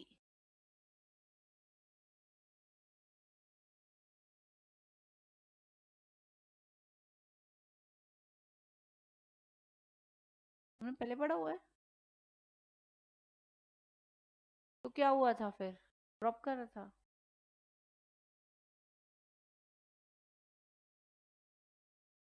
अच्छा, तो अच्छा हाँ, तुम तो पहले देखे तो इस मारे एक्सेप्ट कर लिया।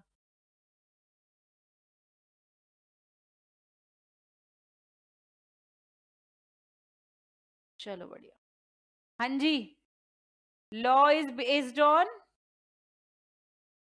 assumption is not a wrong word, hypothesis is not a wrong word, पर यहाँ पे वर्ड आ गया validated hypothesis या validated assumption। मतलब एल्फ्रेड मार्शल जब ये लॉ बना रहे थे तो उन्होंने लोगों पे टेस्ट करा, बिजनेस पे टेस्ट करा, और अगर 10 बिजनेस पे टेस्ट करा और 9 बिजनेस पे टेस्ट में रॉन्ग हुआ और एक बिजनेस पे राइट हुआ, तो बेटे ये हाइपोथेसिस ये रह गए, वैलिडेटेड है ही नहीं। पर अगर 10 बिजनेस पे टेस्ट करा और 8 बिजनेस पे राइट निकला और 2 बिजनेस पे गलत निकला, तो ये हाइपोथेसिस क्या है, वैलिडेटेड। तो खाली hypothesis is not a answer, खाली assumption is not a answer. Answer क्या है, ये वैलिड भी होने चाहिए, ट्राई करके लॉ बनते हैं। आज आप पीएचडी करनी शुरू कर दो, बिना बिना सर्वे के पीएचडी होती नहीं।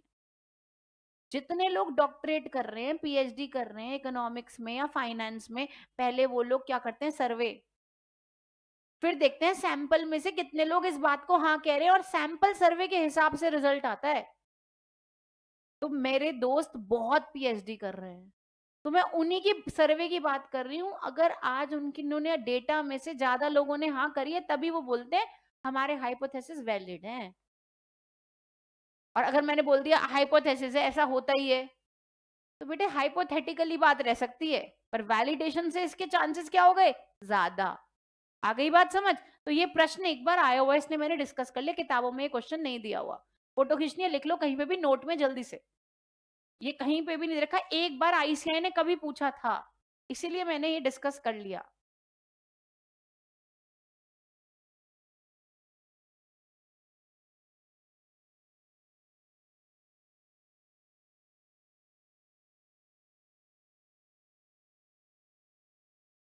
आगे चले।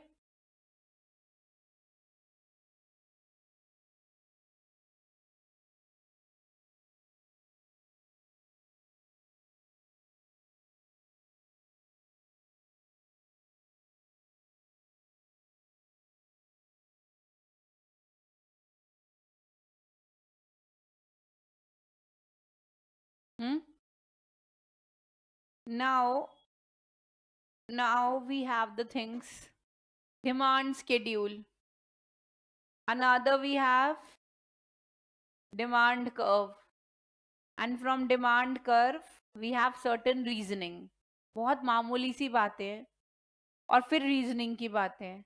तो सबसे पहले हम बात करते हैं स्केड्यूल की। किसकी बात करते हैं? Demand schedule. स्केड्यूल क्या है कि एक तरीके से प्राइस और डिमांड को ले लो और उसकी टेबल बना लो। क्या बना लो? न्यूमेरिकल टेबल बना लो।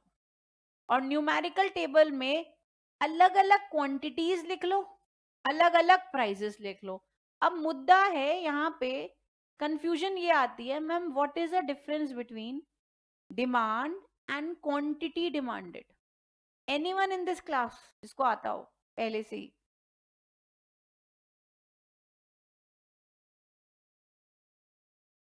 What is the difference demand and quantity demanded? Demand मतलब डिजायर भी, एबिलिटी भी और विलिंगनेस तीनों है। एबिलिटी तो इसमें भी आती है बच्चे, इसमें एबिलिटी, दोनों में अंतर क्या है? डिमांड क्या है? अगर मैं डिमांड के स्केड्यूल की बात करूं, स्केड्यूल की, अभी अभी मैंने डिस्कस करा, it is a numerical table of different quantities at different prices. बहुत सारी क्वांटिटीज एट बहुत सारे प्राइजेस। आप डिफरेंट बोल दो या वेरियस बोल दो, एक ही बात है। पर क्वांटिटी हमेशा बोलती है पर्टिकुलर। यहां पे वर्ड आ रहा है क्वांटिटी में पर्टिकुलर, और यहां पे वर्ड आ रहा है वेरियस। तो जब मैं बहुत सारे प्राइजेस और बहुत सारी क्वांटिटीज की बात करूं तो वो डिमांड है, और मैं एक पर्टिकुलर की बात करूं तो वो क्वांटिटी डिमांडेड है। अब जैसे यही रहा, price 60, 50, 40, 30, quantity demanded 0, quantity demanded 2, 4, 6, ऐसे ही E, F, G तक ऑप्शन है। तो अगर मैं आज डिमांड की बात कर रही हूं, इसमें प्राइस है 5, 4, 3, 2, प्राइस। क्वांटिटी, क्योंकि प्राइस ज्यादा था, प्राइस ज्यादा, क्वांटिटी 10, 20, 30 और 40। तो बेटा ये सारा ही डिमांड में आ गया, सारा। और अगर मैं बोलूं, इसमें से बोलती हूँ मैं 3 रुपए में 30 क्वांटिटी लूंगी, ये कितनी क्वांटिटी ली? 30। ये पर्टिकुलर हो गया, ये स्पेसिफिक हो गया। तो जब मैं पर्टिकुलर की बात करूं, स्पेसिफिक की बात करूं, वो क्वांटिटी है। वैसे ये दोनों सिनोनिम ही है। आपने बड़ी बार मुझे देखा मैं क्वांटिटी डिमांडेड बोलती हूँ, कई बार मैं बोलती हूँ डिमांड, दोनों सिनोनिम्स है। पर ये पर्टिकुलर की बात कर रहा है और ये वेरियस की बात कर रहा है। अब इसको और डिटेल में आगे जाके एक टॉपिक आएगा, इसे पढ़ेंगे शिफ्ट में और इसे पढ़ेंगे मूवमेंट में। आगे जाके पढ़ना है, आज नहीं पढ़ना, अगली क्लास। तो अभी इसी सिंपल चीज का अगर मैं कर्व बना दूं तो कर्व की डेफिनेशन क्या होगी? Same language ma'am, same, graphical presentation. क्या बोला? Graphical presentation of different prices, ऐसे लिखते हैं, different quantities at different prices. अब दोनों में फर्क क्या हो गया? स्केड्यूल मतलब टेबल हो गया, और कर्व का मतलब हो गया ग्राफ हो गया। बात ही तो एक ही है। तो वाई एक्सिस पे हम क्या लिखते हैं? प्राइस। और एक्स एक्सिस में क्या लिखते हैं? Quantity demanded. अब प्राइस अगर 5 है तो क्वांटिटी कितनी है? 10। प्राइस 4 है तो 20। एंड एंड एंड तो कर्व कैसा हो गया? Downward sloping. 30, 40, 5, 4, 3, 2। तो इस ग्राफिकल प्रेजेंटेशन को हम बोलते हैं कर्व, और इस टेबल को हम बोलते हैं स्केड्यूल। तो जब बहुत सारे प्राइस और बहुत सारी क्वांटिटीज की बात करते हैं तो क्या होता है? डिमांड। और इसमें से अगर एक चूज कर लो तो वो क्या हो जाता है? Quantity demanded.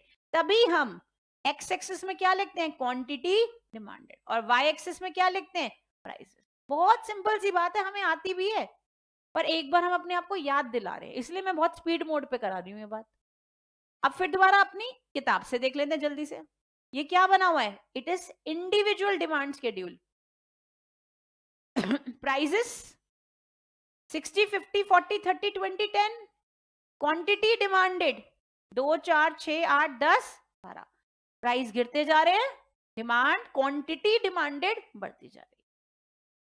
अभी मार्केट की बात करते हैं। मार्केट, अब यहां ध्यान दें, किसकी बात कर रहे हैं? मार्केट। मार्केट डिमांड शेड्यूल में मैं कंज्यूमर ए की भी बात कर रही हूं प्लस बी की भी बात। प्राइस देखेंगे, पहले 0, 10, 20, 30। जब 0 था तो ज्यादा लोग डिमांड कर रहे थे, तो टोटल मार्केट डिमांड 5 आ रही है। 0 है प्राइस, बट प्राइस बढ़ा, डिमांड घटी। 2 + 1 3।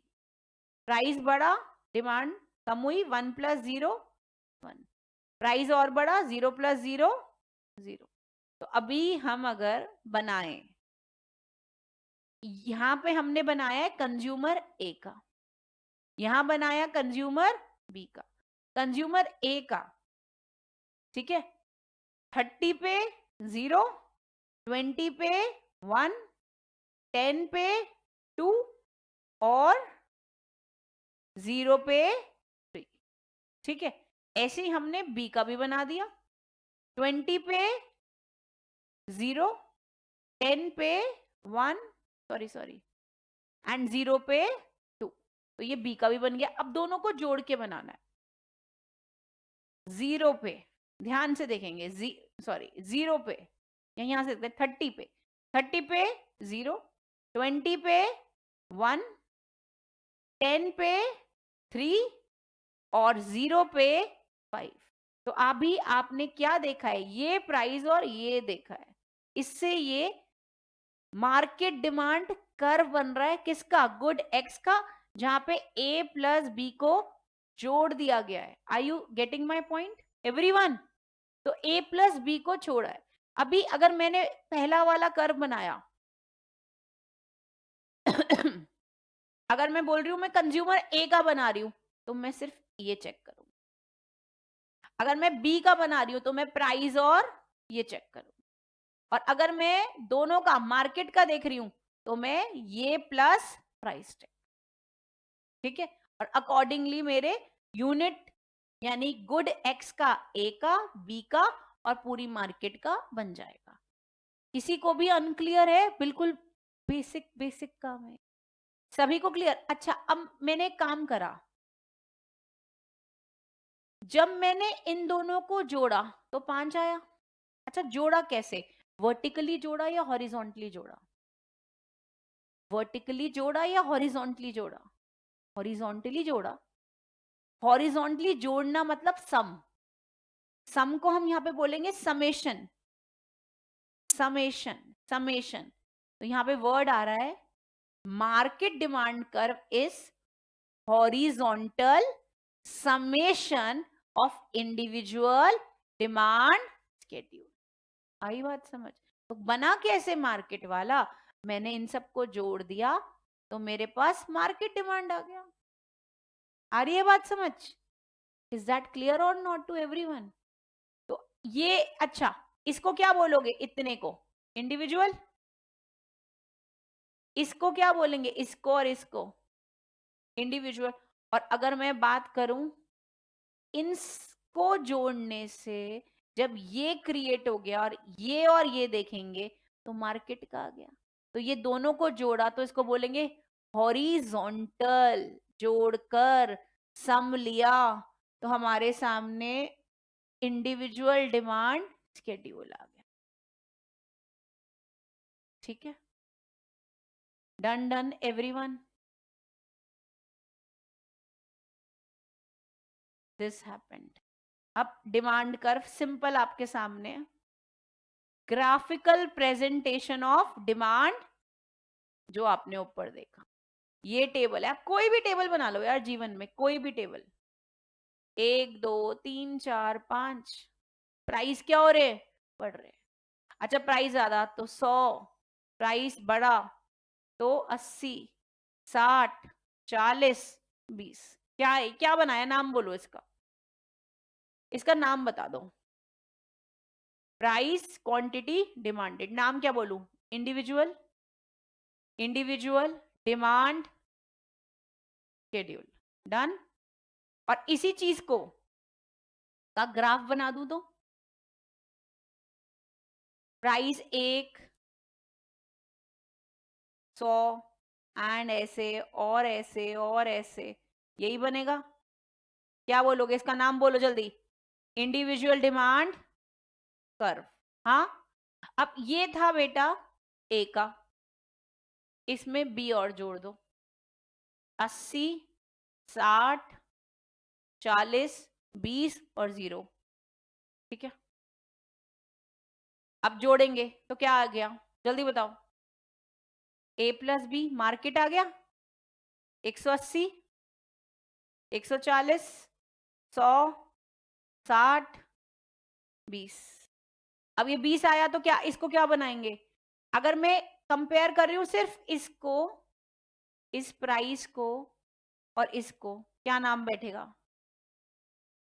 Market demand schedule. और इसी को जोड़ के अगर मैंने यही कर्व बना दिया तो हो गया मार्केट डिमांड कर्व। रफ में बनाया जल्दी से, कोई बड़ी बात नहीं है, हाँ या ना? अब जो बड़ी बात शुरू हो रही है वो अब शुरू हो रही है। यहां तक तो सब बच्चे क्लियर है, यहां तक। अब आपसे एक बात पूछनी है। कर्व बनाते हैं, सिंपल। मैंने इसी फिगर्स को लेके, मुझे बताते रहना। प्राइस अगर 1 है, 1, तो कितनी डिमांड है टोटल? टोटल 180। प्राइस अगर 2 है, प्राइस अगर 3 है, प्राइस अगर 4 है, प्राइस अगर 5 है, इन सबको जोड़ के, अब मैं 0 पे नहीं जा रही हूं अभी मैं 0 पे नहीं गई, तो मैंने एक्स और वाई एक्सिस टच नहीं करवाया, बस ऐसे बन गया। अब ये एक लाइन है डाउनवर्ड स्लोपिंग, और कई लोग इसको ऐसे बोलते हैं। अभी रेक्टेंगुलर हाइपरबोला पे मत आओ, यहां कर लो पहले। और नेगेटिवली स्लोप, नेगेटिवली स्लोप। अब ये जो नेगेटिवली स्लोप है, अगर आपसे पूछें जनरल, इसको भूल जाओ, स्लोप ऑफ लाइन निकालना है, कैसे निकलता है slope of line? Downward sloping line है ये,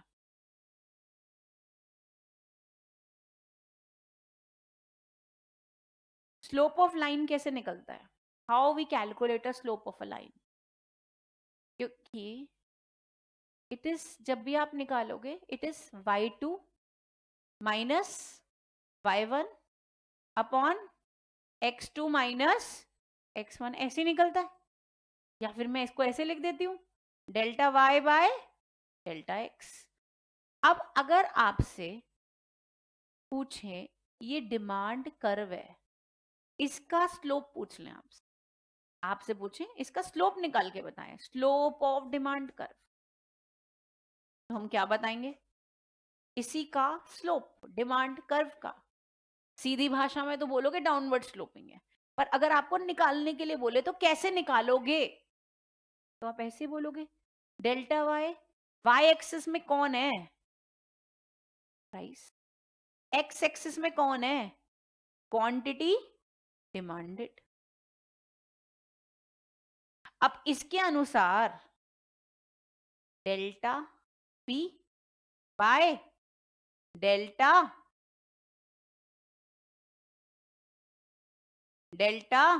Q, delta P by delta Q. और ये स्लोप कैसा है बेटा, पॉजिटिव नेगेटिव? तो इसके आगे क्या लग गया, minus delta P by delta. तो आपके सामने दे रखा है slope of demand curve is minus delta P by delta Q. तो negative sign of the slope is consistent. Why it is consistent? One reason, law of demand. Because law of demand says that price गिरेंगे, quantity demanded बढ़े. ये तो होगा ही होगा. तो हमेशा ही negative sign तो रहेगा ही और वो कंसिस्टेंट रहेगा. रीजन क्या है उसका? Law of demand. और ये लाइन का हमेशा स्लोप कैसे निकलता है? Delta Y by delta X. यहाँ पे delta P by delta Q और वो माइनस में रहेगा. क्या इतनी सी बात समझ आ गई? बहुत ही सिंपल बात है. Is that clear? अब एक और लाइन ध्यान से. ये जो डिमांड कर्व है आपके सामने, ये मैंने ऐसा नाप के ऐसा बनाया, ऐसे ऐसे ही बनेगा ऐसे, या फिर ऐसे बनेगा, ये ले लो, ऐसे बनेगा, ऐसे बनेगा, कैसे बनेगा? बोलो ना. ये दिस और दिस, इसका नाम ए, इसका नाम बी. बात अब बता दो. Are you sure? Are you sure? ए अब ए लग रहा है. एक्सप्रेशन से बदलवा देते हैं हम मामला. हाँ बेटा, ये है स्ट्रेट लाइन. इसको बोल रही हूं मैं स्ट्रेट लाइन, और इसको मैं बोल रही हूं कर्वी लीनियर. कर्वी, ये कर्वी. ये स्ट्रेट लाइन लीनियर है, ये क्या है? कर्वी लीनियर है. अब स्ट्रेट लाइन का मतलब क्या होता है? प्राइस 10 था और डिमांड 1. तुम सबको कसम है कि प्राइस 9 ही आए और डिमांड 2 ही होए. कसम फिर दोबारा है, प्राइस 8 ही रहे और डिमांड 3 ही रहे. कसम फिर दोबारा तुम सबको. 7 और मामला 4. क्या देखा? क्या समझे? जो delta Y by delta X आ रहा है या delta P by delta Q आ रहा है, वो क्या है? 1 1 1 1 1 1 1 1 1 1 कांस्टेंट. अगर हमेशा ऐसा कांस्टेंट होने लगेगा तो स्ट्रेट लाइन बनेगा, पर ऐसा होता ही नहीं है. हमने ऊपर भी क्या देखा? तुम निकाल लो भाई यार, यहाँ निकाल लो. अगर आप पूरे पे ध्यान दो तो 5 से 4 हुआ है, तो ये 20 से कितना हुआ? 40. तो भाई ये एक चेंज हुआ है, ये कितना चेंज हो रहा है? ये कितना चेंज हो रहा है? 40. ये एक चेंज हो रहा है, वो कितना चेंज हो रहा है? 40. खैर यहाँ तो 40 हो रहा है. तो ये कैसा बन गया? Curvy linear. तो हमें ये स्ट्रेट लाइन तो भाई रियलिटी में स्ट्रेट लाइन कहाँ दिखता है? रियलिटी में क्या दिखेगा? Curvy linear. Demand curve curvy linear होता है. और ये एमसीक्यू फेवरेट है आईसीआई का. हमेशा डिमांड कर्व कैसा होता है? तो यहाँ पे लाइन लिखी है, the demand curve for a good does not have linear और straight line. It can be curvy linear always. I hope it is clear till here. Because why curvilinear? Because change in quantity demanded does not follow a constant proportion. Because अगर constant proportion होगा तो straight line होगा, पर constant proportion होता ही कहाँ है? Real में तो नहीं होता कि नाप ले स्केल से, एक गिराइयों में एक बढ़ाऊंगी. नहीं होता है. तू 10 गिराइयों में 10 बढ़ाऊंगी. कांस्टेंट नहीं होता. It is curvilinear. क्योंकि क्वांटिटी डिमांडेड अलग अलग प्रोपोर्शन में चेंज होती है. हम लिखने से पहले डिमांड कर्व डाउनवर्ड आता है और कहां से आता है? Left to right. Indicate inverse relationship. यहां तक हम सब क्लियर है? कहां तक तुमने लिखा है मुझे ये बता दो, और क्या तुमको लिखने का मन है ये बता दो. कहां तक लिख चुके हो पहले बताना. लॉ ऑफ डिमांड लिखा था. अब फटाफट ये लिख लो. ये ऐसे जल्दी जल्दी से थोड़ी स्पीड दिखाना. पर्टिकुलर वेरियस, ये क्लियरिटी होनी चाहिए, भूल जाओगे. है मामूली सी बात, लिख रहे हैं बस क्लियरिटी के लिए. तुम में से कॉलेज कौन कौन जाता है? कौन सा? कौन सा कौन सा अपना मतलब तो वहीं रहते हो ना, मतलब कॉलेज जाते हो। एसडी कहाँ है ये? अच्छा, फिर वहां से यहाँ आते हो, यहाँ पीजी में रहते हो। मुजफ्फरनगर तो बहुत दूर है। तो मेरठ यहीं पड़ा है क्या? 2.5-3 घंटा कुछ होता नहीं है। रोज थोड़ी ट्रैवल कर सकता है बंदा। हाँ मतलब वो हफ्ते में तो चलता ही है। मैं गाजियाबाद से मेरठ जाने में सोचती हूँ, तुम कह रहे ये रहा।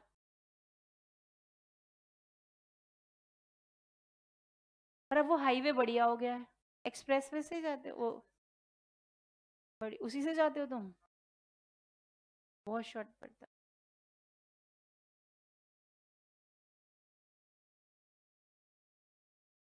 लिख लिया ये वेरियस और पर्टिकुलर? वेरियस और particular.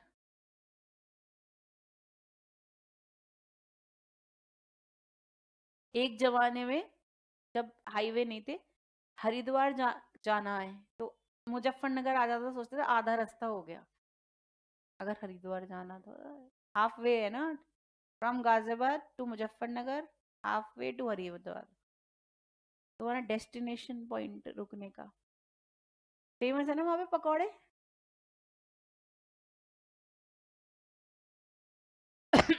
Done done done done. ये लिखेंगे बेटा आगे।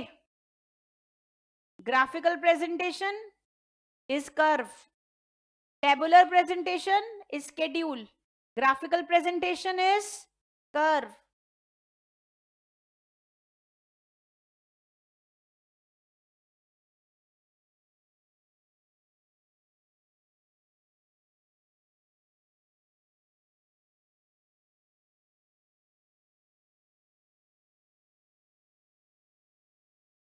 आज मेरे व्हाट्सएप पे कम से कम 8-10 लोग के टेक्स्ट है, एचडीएफसी को क्या हो गया भैया। एग्जैक्टली यही अभी भी फ्लक्चुएट हो रहा है स्क्रीन पे। एचडीएफसी को क्या हुआ है? एचडीएफसी मतलब इट्स अ बिग न्यूज आज की। तो ग्राफिकल प्रेजेंटेशन हो गया ये यहां तक। Graphical presentation of different quantities and different prices is curve. Tabular presentation of different prices and quantities is schedule.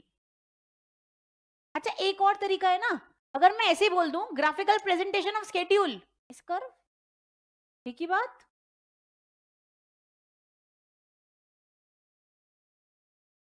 यहां तक डन है। अच्छा आगे ये मार्केट मार्केट मार्केट मार्केट,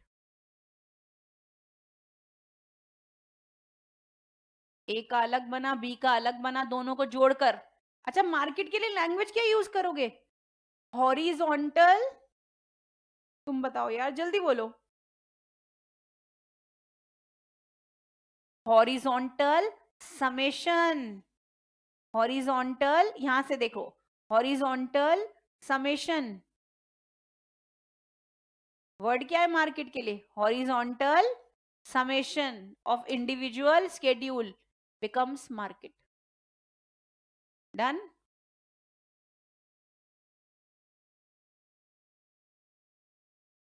ऐसे लिखना है, पहली हेडिंग थी डिमांड और क्वांटिटी डिमांडेड, फिर हेडिंग थी स्केड्यूल, फिर हेडिंग थी कर्व, और अब उसके बाद मार्केट डिमांड स्केड्यूल, फिर मार्केट डिमांड कर्व।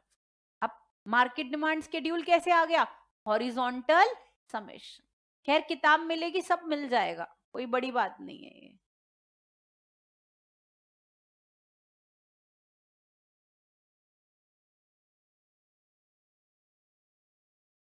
लिख लिया बच्चे सबने? डन। लिख भी नहीं रही हूं मैं तो।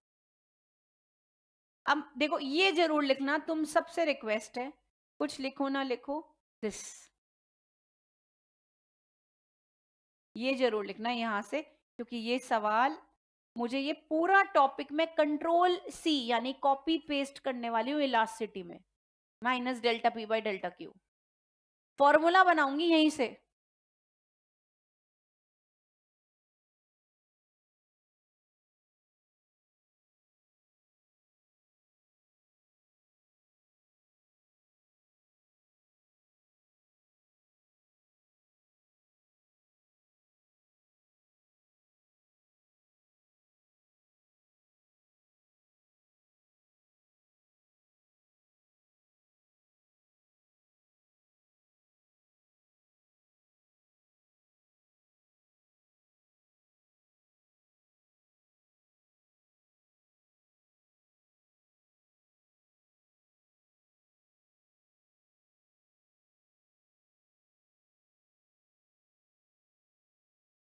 डन हुआ ये, लिखेंगे यहां से, अब लिखेंगे स्लोप ऑफ लाइन कैसे होती है, ऐसे जल्दी लिखते जाओ इसी को। Slope of line y2 minus y1 x2 minus x1 delta y by delta x।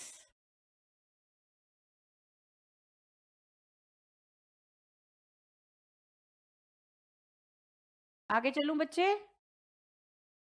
Slope of demand curve क्या होगा, minus delta P by delta Q.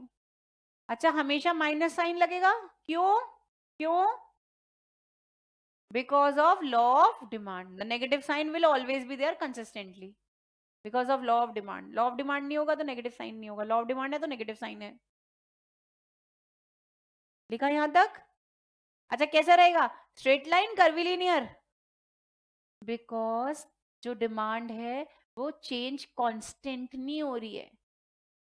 इसका रीजन क्या है, कर्वीलिनियर का रीजन क्या है मैं लिख दूं, because changes in demand is not constant, because changes in demand is not constant, that is why it is curvilinear not straight line। Straight line होता तो चेंजेस इन डिमांड कांस्टेंट होते। और हुआ कैसे, कैसे चला मैम, लेफ्ट से चला राइट में आया, और कैसा आया, डाउनवर्ड आया, डाउनवर्ड आया, नेगेटिव साइन को लेके आया और कर्वीलिनियर है ये। इतनी कहानी हमने अब तक देखी। मैं कुछ कुछ जो लिखवाया उसको मैं ओरली रिकॉल कर रही हूं, और आपने ऐसा लिखा है आप चेक कर लें, इसको एक बार खत्म करो। मैंने पहली लाइन बोली, demand means various prices, various quantities at various prices.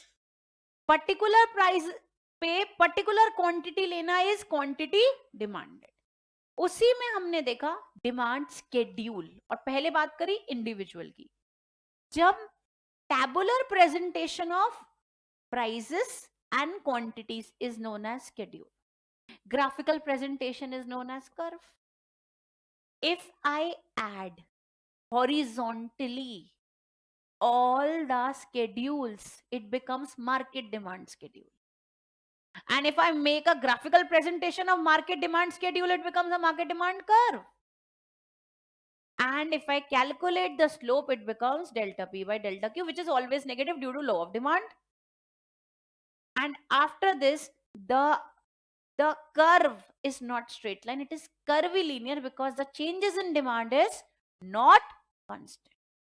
Are we done? इतनी बातें लिखी होनी चाहिए जो मैंने बोली हैं, ठीक है। अब आगे चलते हैं देखिए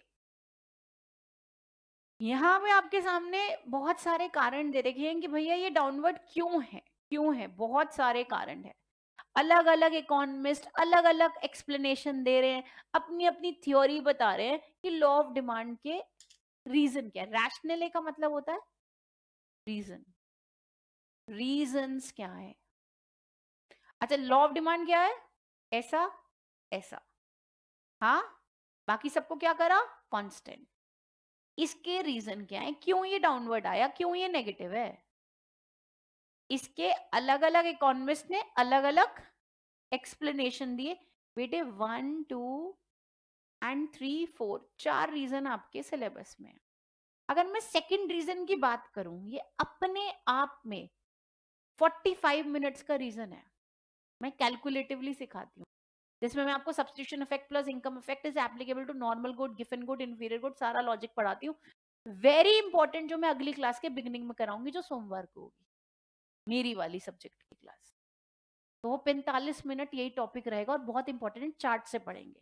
तो आज के बचे हुए समय में हम पहला पॉइंट कर लेते हैं, हम इजी सा, और थर्ड और फोर्थ कर लेते हैं। सेकंड को हम डिटेल में अगली क्लास में देखेंगे। Are we done? First point क्या कह रहा है? Utility maximising behaviour of consumer. ये भी भाई मार्शल ने दिया। देखो, मार्शल ने लॉ ऑफ डिमांड दिया, तो अब उसने क्या करा, अपने बाकी लॉ के साथ भी इस लॉ की खिचड़ी पका दी। अब कैसे देखते हैं। अल्फ्रेड मार्शल ने दिया, जल्दी बताओ, अल्फ्रेड मार्शल ने दिया कौन सा लॉ? अभी अभी पढ़ा तुमने, लॉ ऑफ डिमांड। और एक और लॉ दिया, यहां पे मेंशन है, law of diminishing marginal utility. ये दोनों लॉ अल्फ्रेड मार्शल ने दिए, दोनों लॉ। अब इसने इस लॉ को समझाने के लिए इस लॉ को यूज कर लिया। For explaining this law he has used this law. और इस लॉ को मैं कैसे समझती हूँ, अब आपके सामने रखती हूँ। जीवन में एक ही लॉजिक चलता है, बेनिफिट्स एंड कॉस्ट। क्या चलता है? Benefits and cost. बेनिफिट्स का मतलब क्या होता है?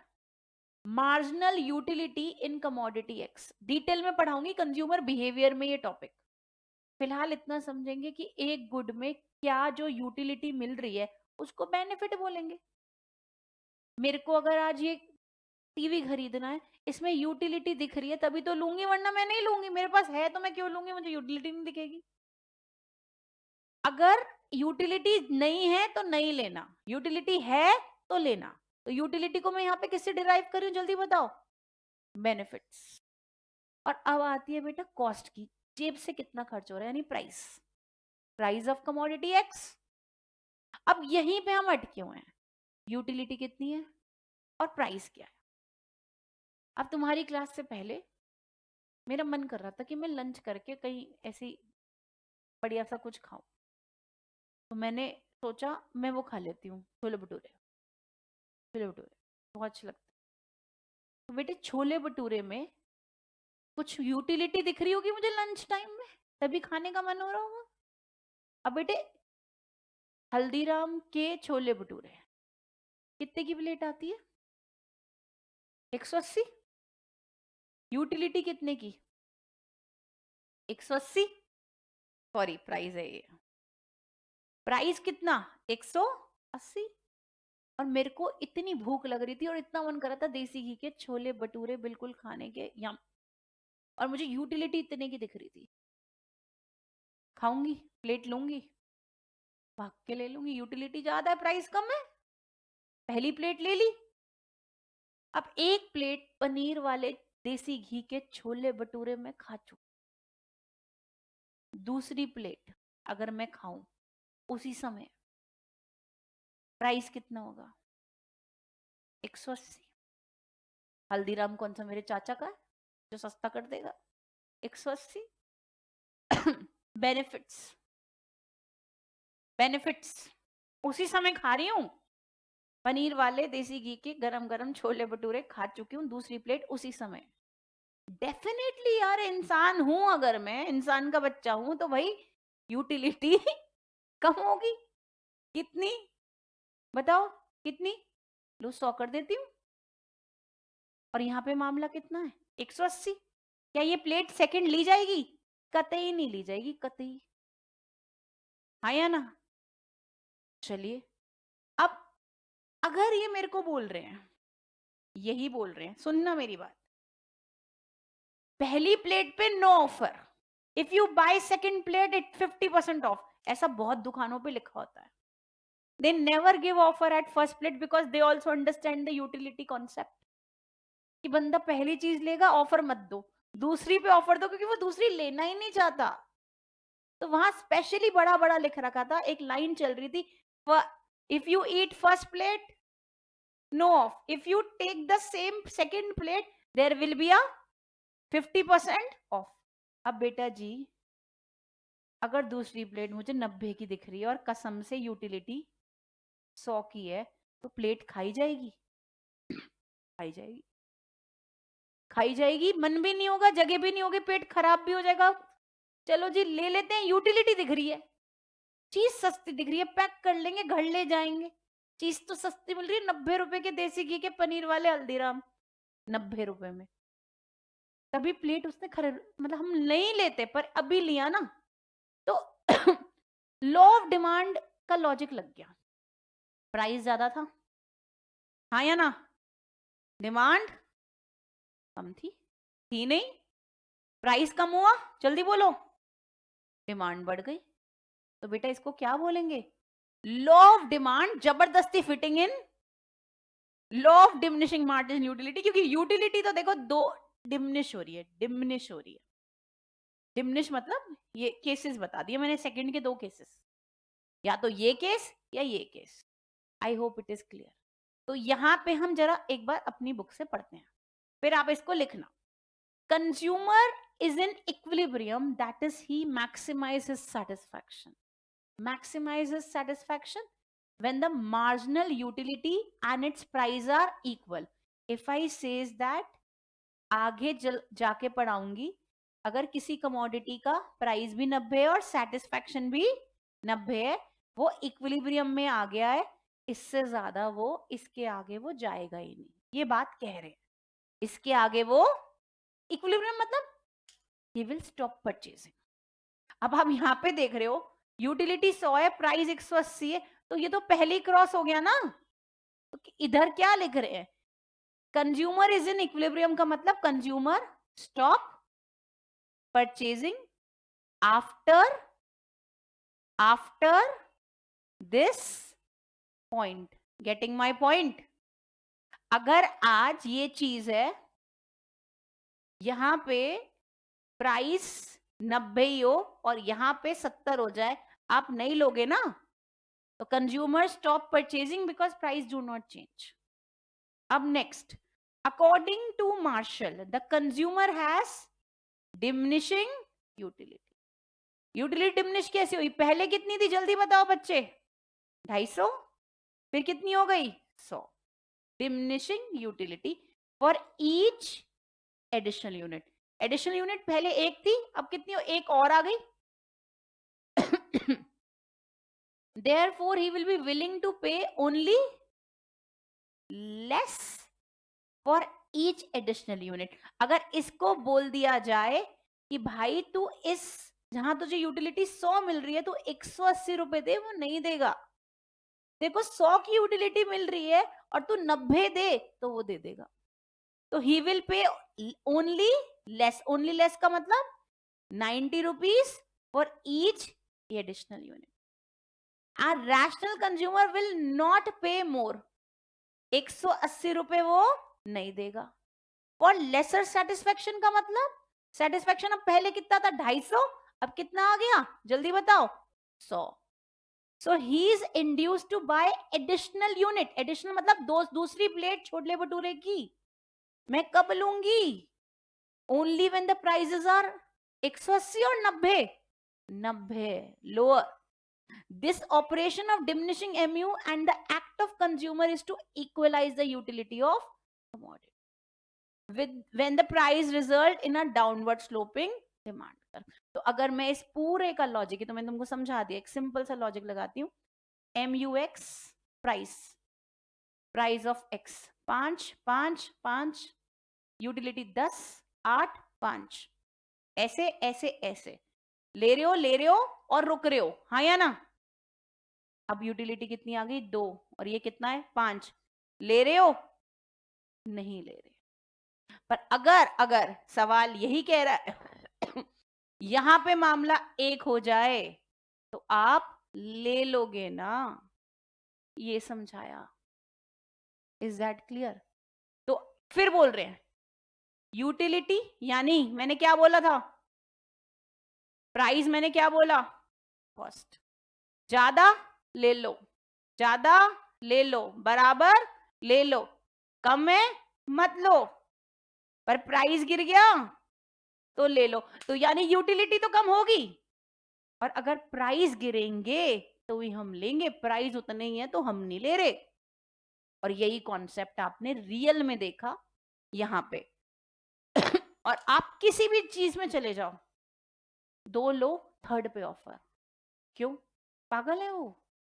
बड़ी बड़ी पेप्सी, पेप्सी की कंपनी हिंडाल्को, ये पेप्सिको, ये मैड एंगल, बिंगो, पैकेजिंग लोग लेते हैं, ये बड़े बड़े 2 के साथ 1 मुफ्त, 2 लेने पे, या फिर दूसरे का 50%, या कॉम्बो तीसरे पे मिल रहा है। क्योंकि सब कॉन्सेप्ट क्या जानते हैं, पहले पे लोग दाम देते हैं, दूसरे पे तभी देते हैं जब प्राइस कम हो।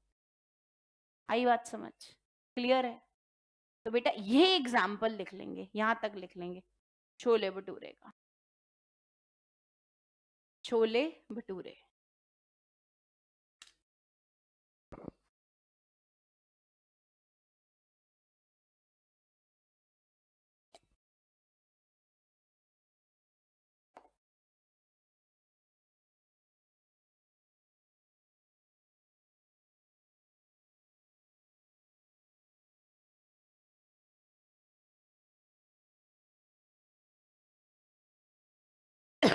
सॉरी।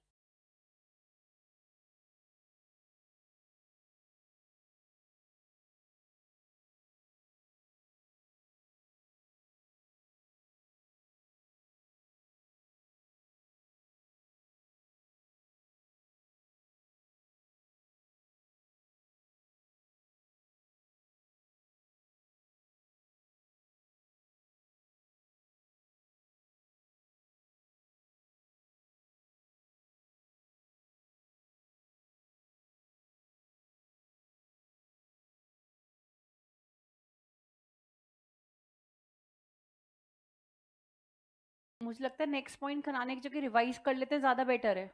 टाइम हो गया ऑलमोस्ट, है ना? अगर हो गया तो इसकी हेडिंग क्या दी है आपने? What is the heading that you have given? Reasons for law of demand. अच्छा, reasons for law of demand heading दी है आपने, और इसमें आपकी हेडिंग है utility maximising behaviour of consumer.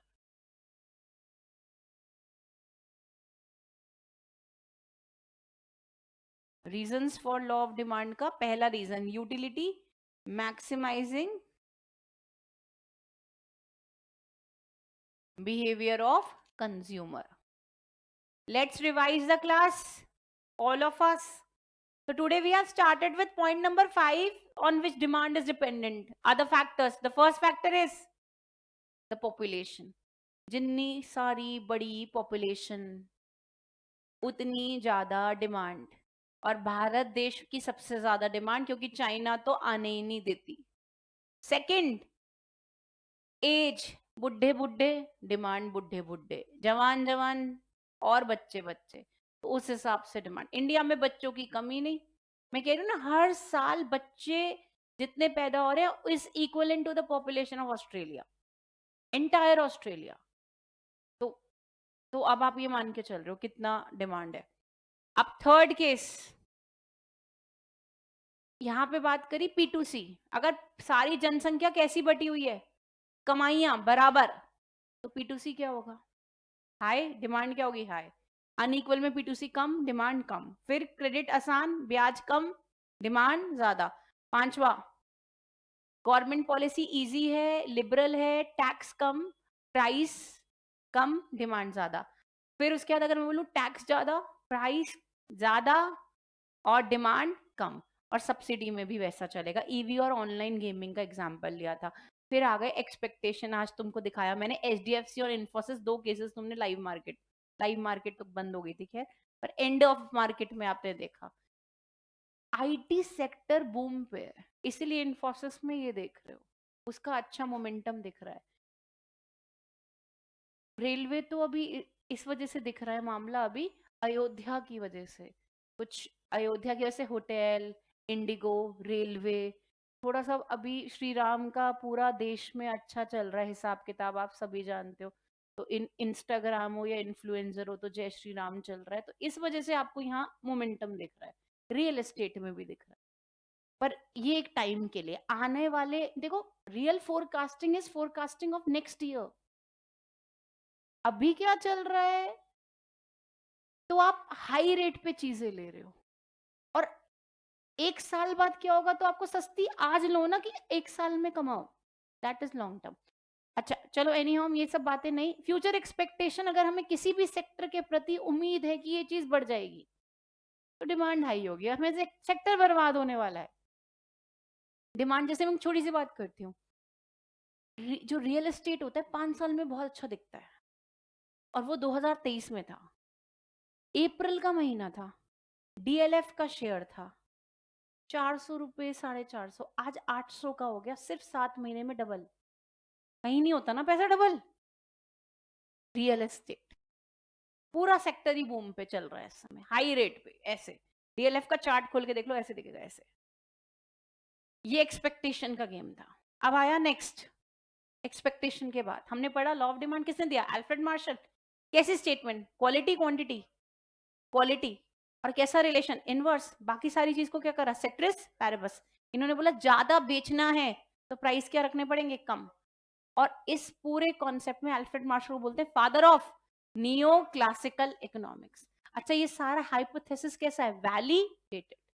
फिर हमने देखा भैया सारे प्राइजेस, सारे की सारी क्वांटिटीज, क्या बन गया, क्या बन गया, टेबल है तो स्केड्यूल, कर्व है तो ग्राफ है तो कर्व, जोड़ दो तो मार्केट, और उसी से कर्व बना दो तो हॉरिजॉन्टल समेशन का कर्व बना दो तो मार्केट डिमांड कर्व।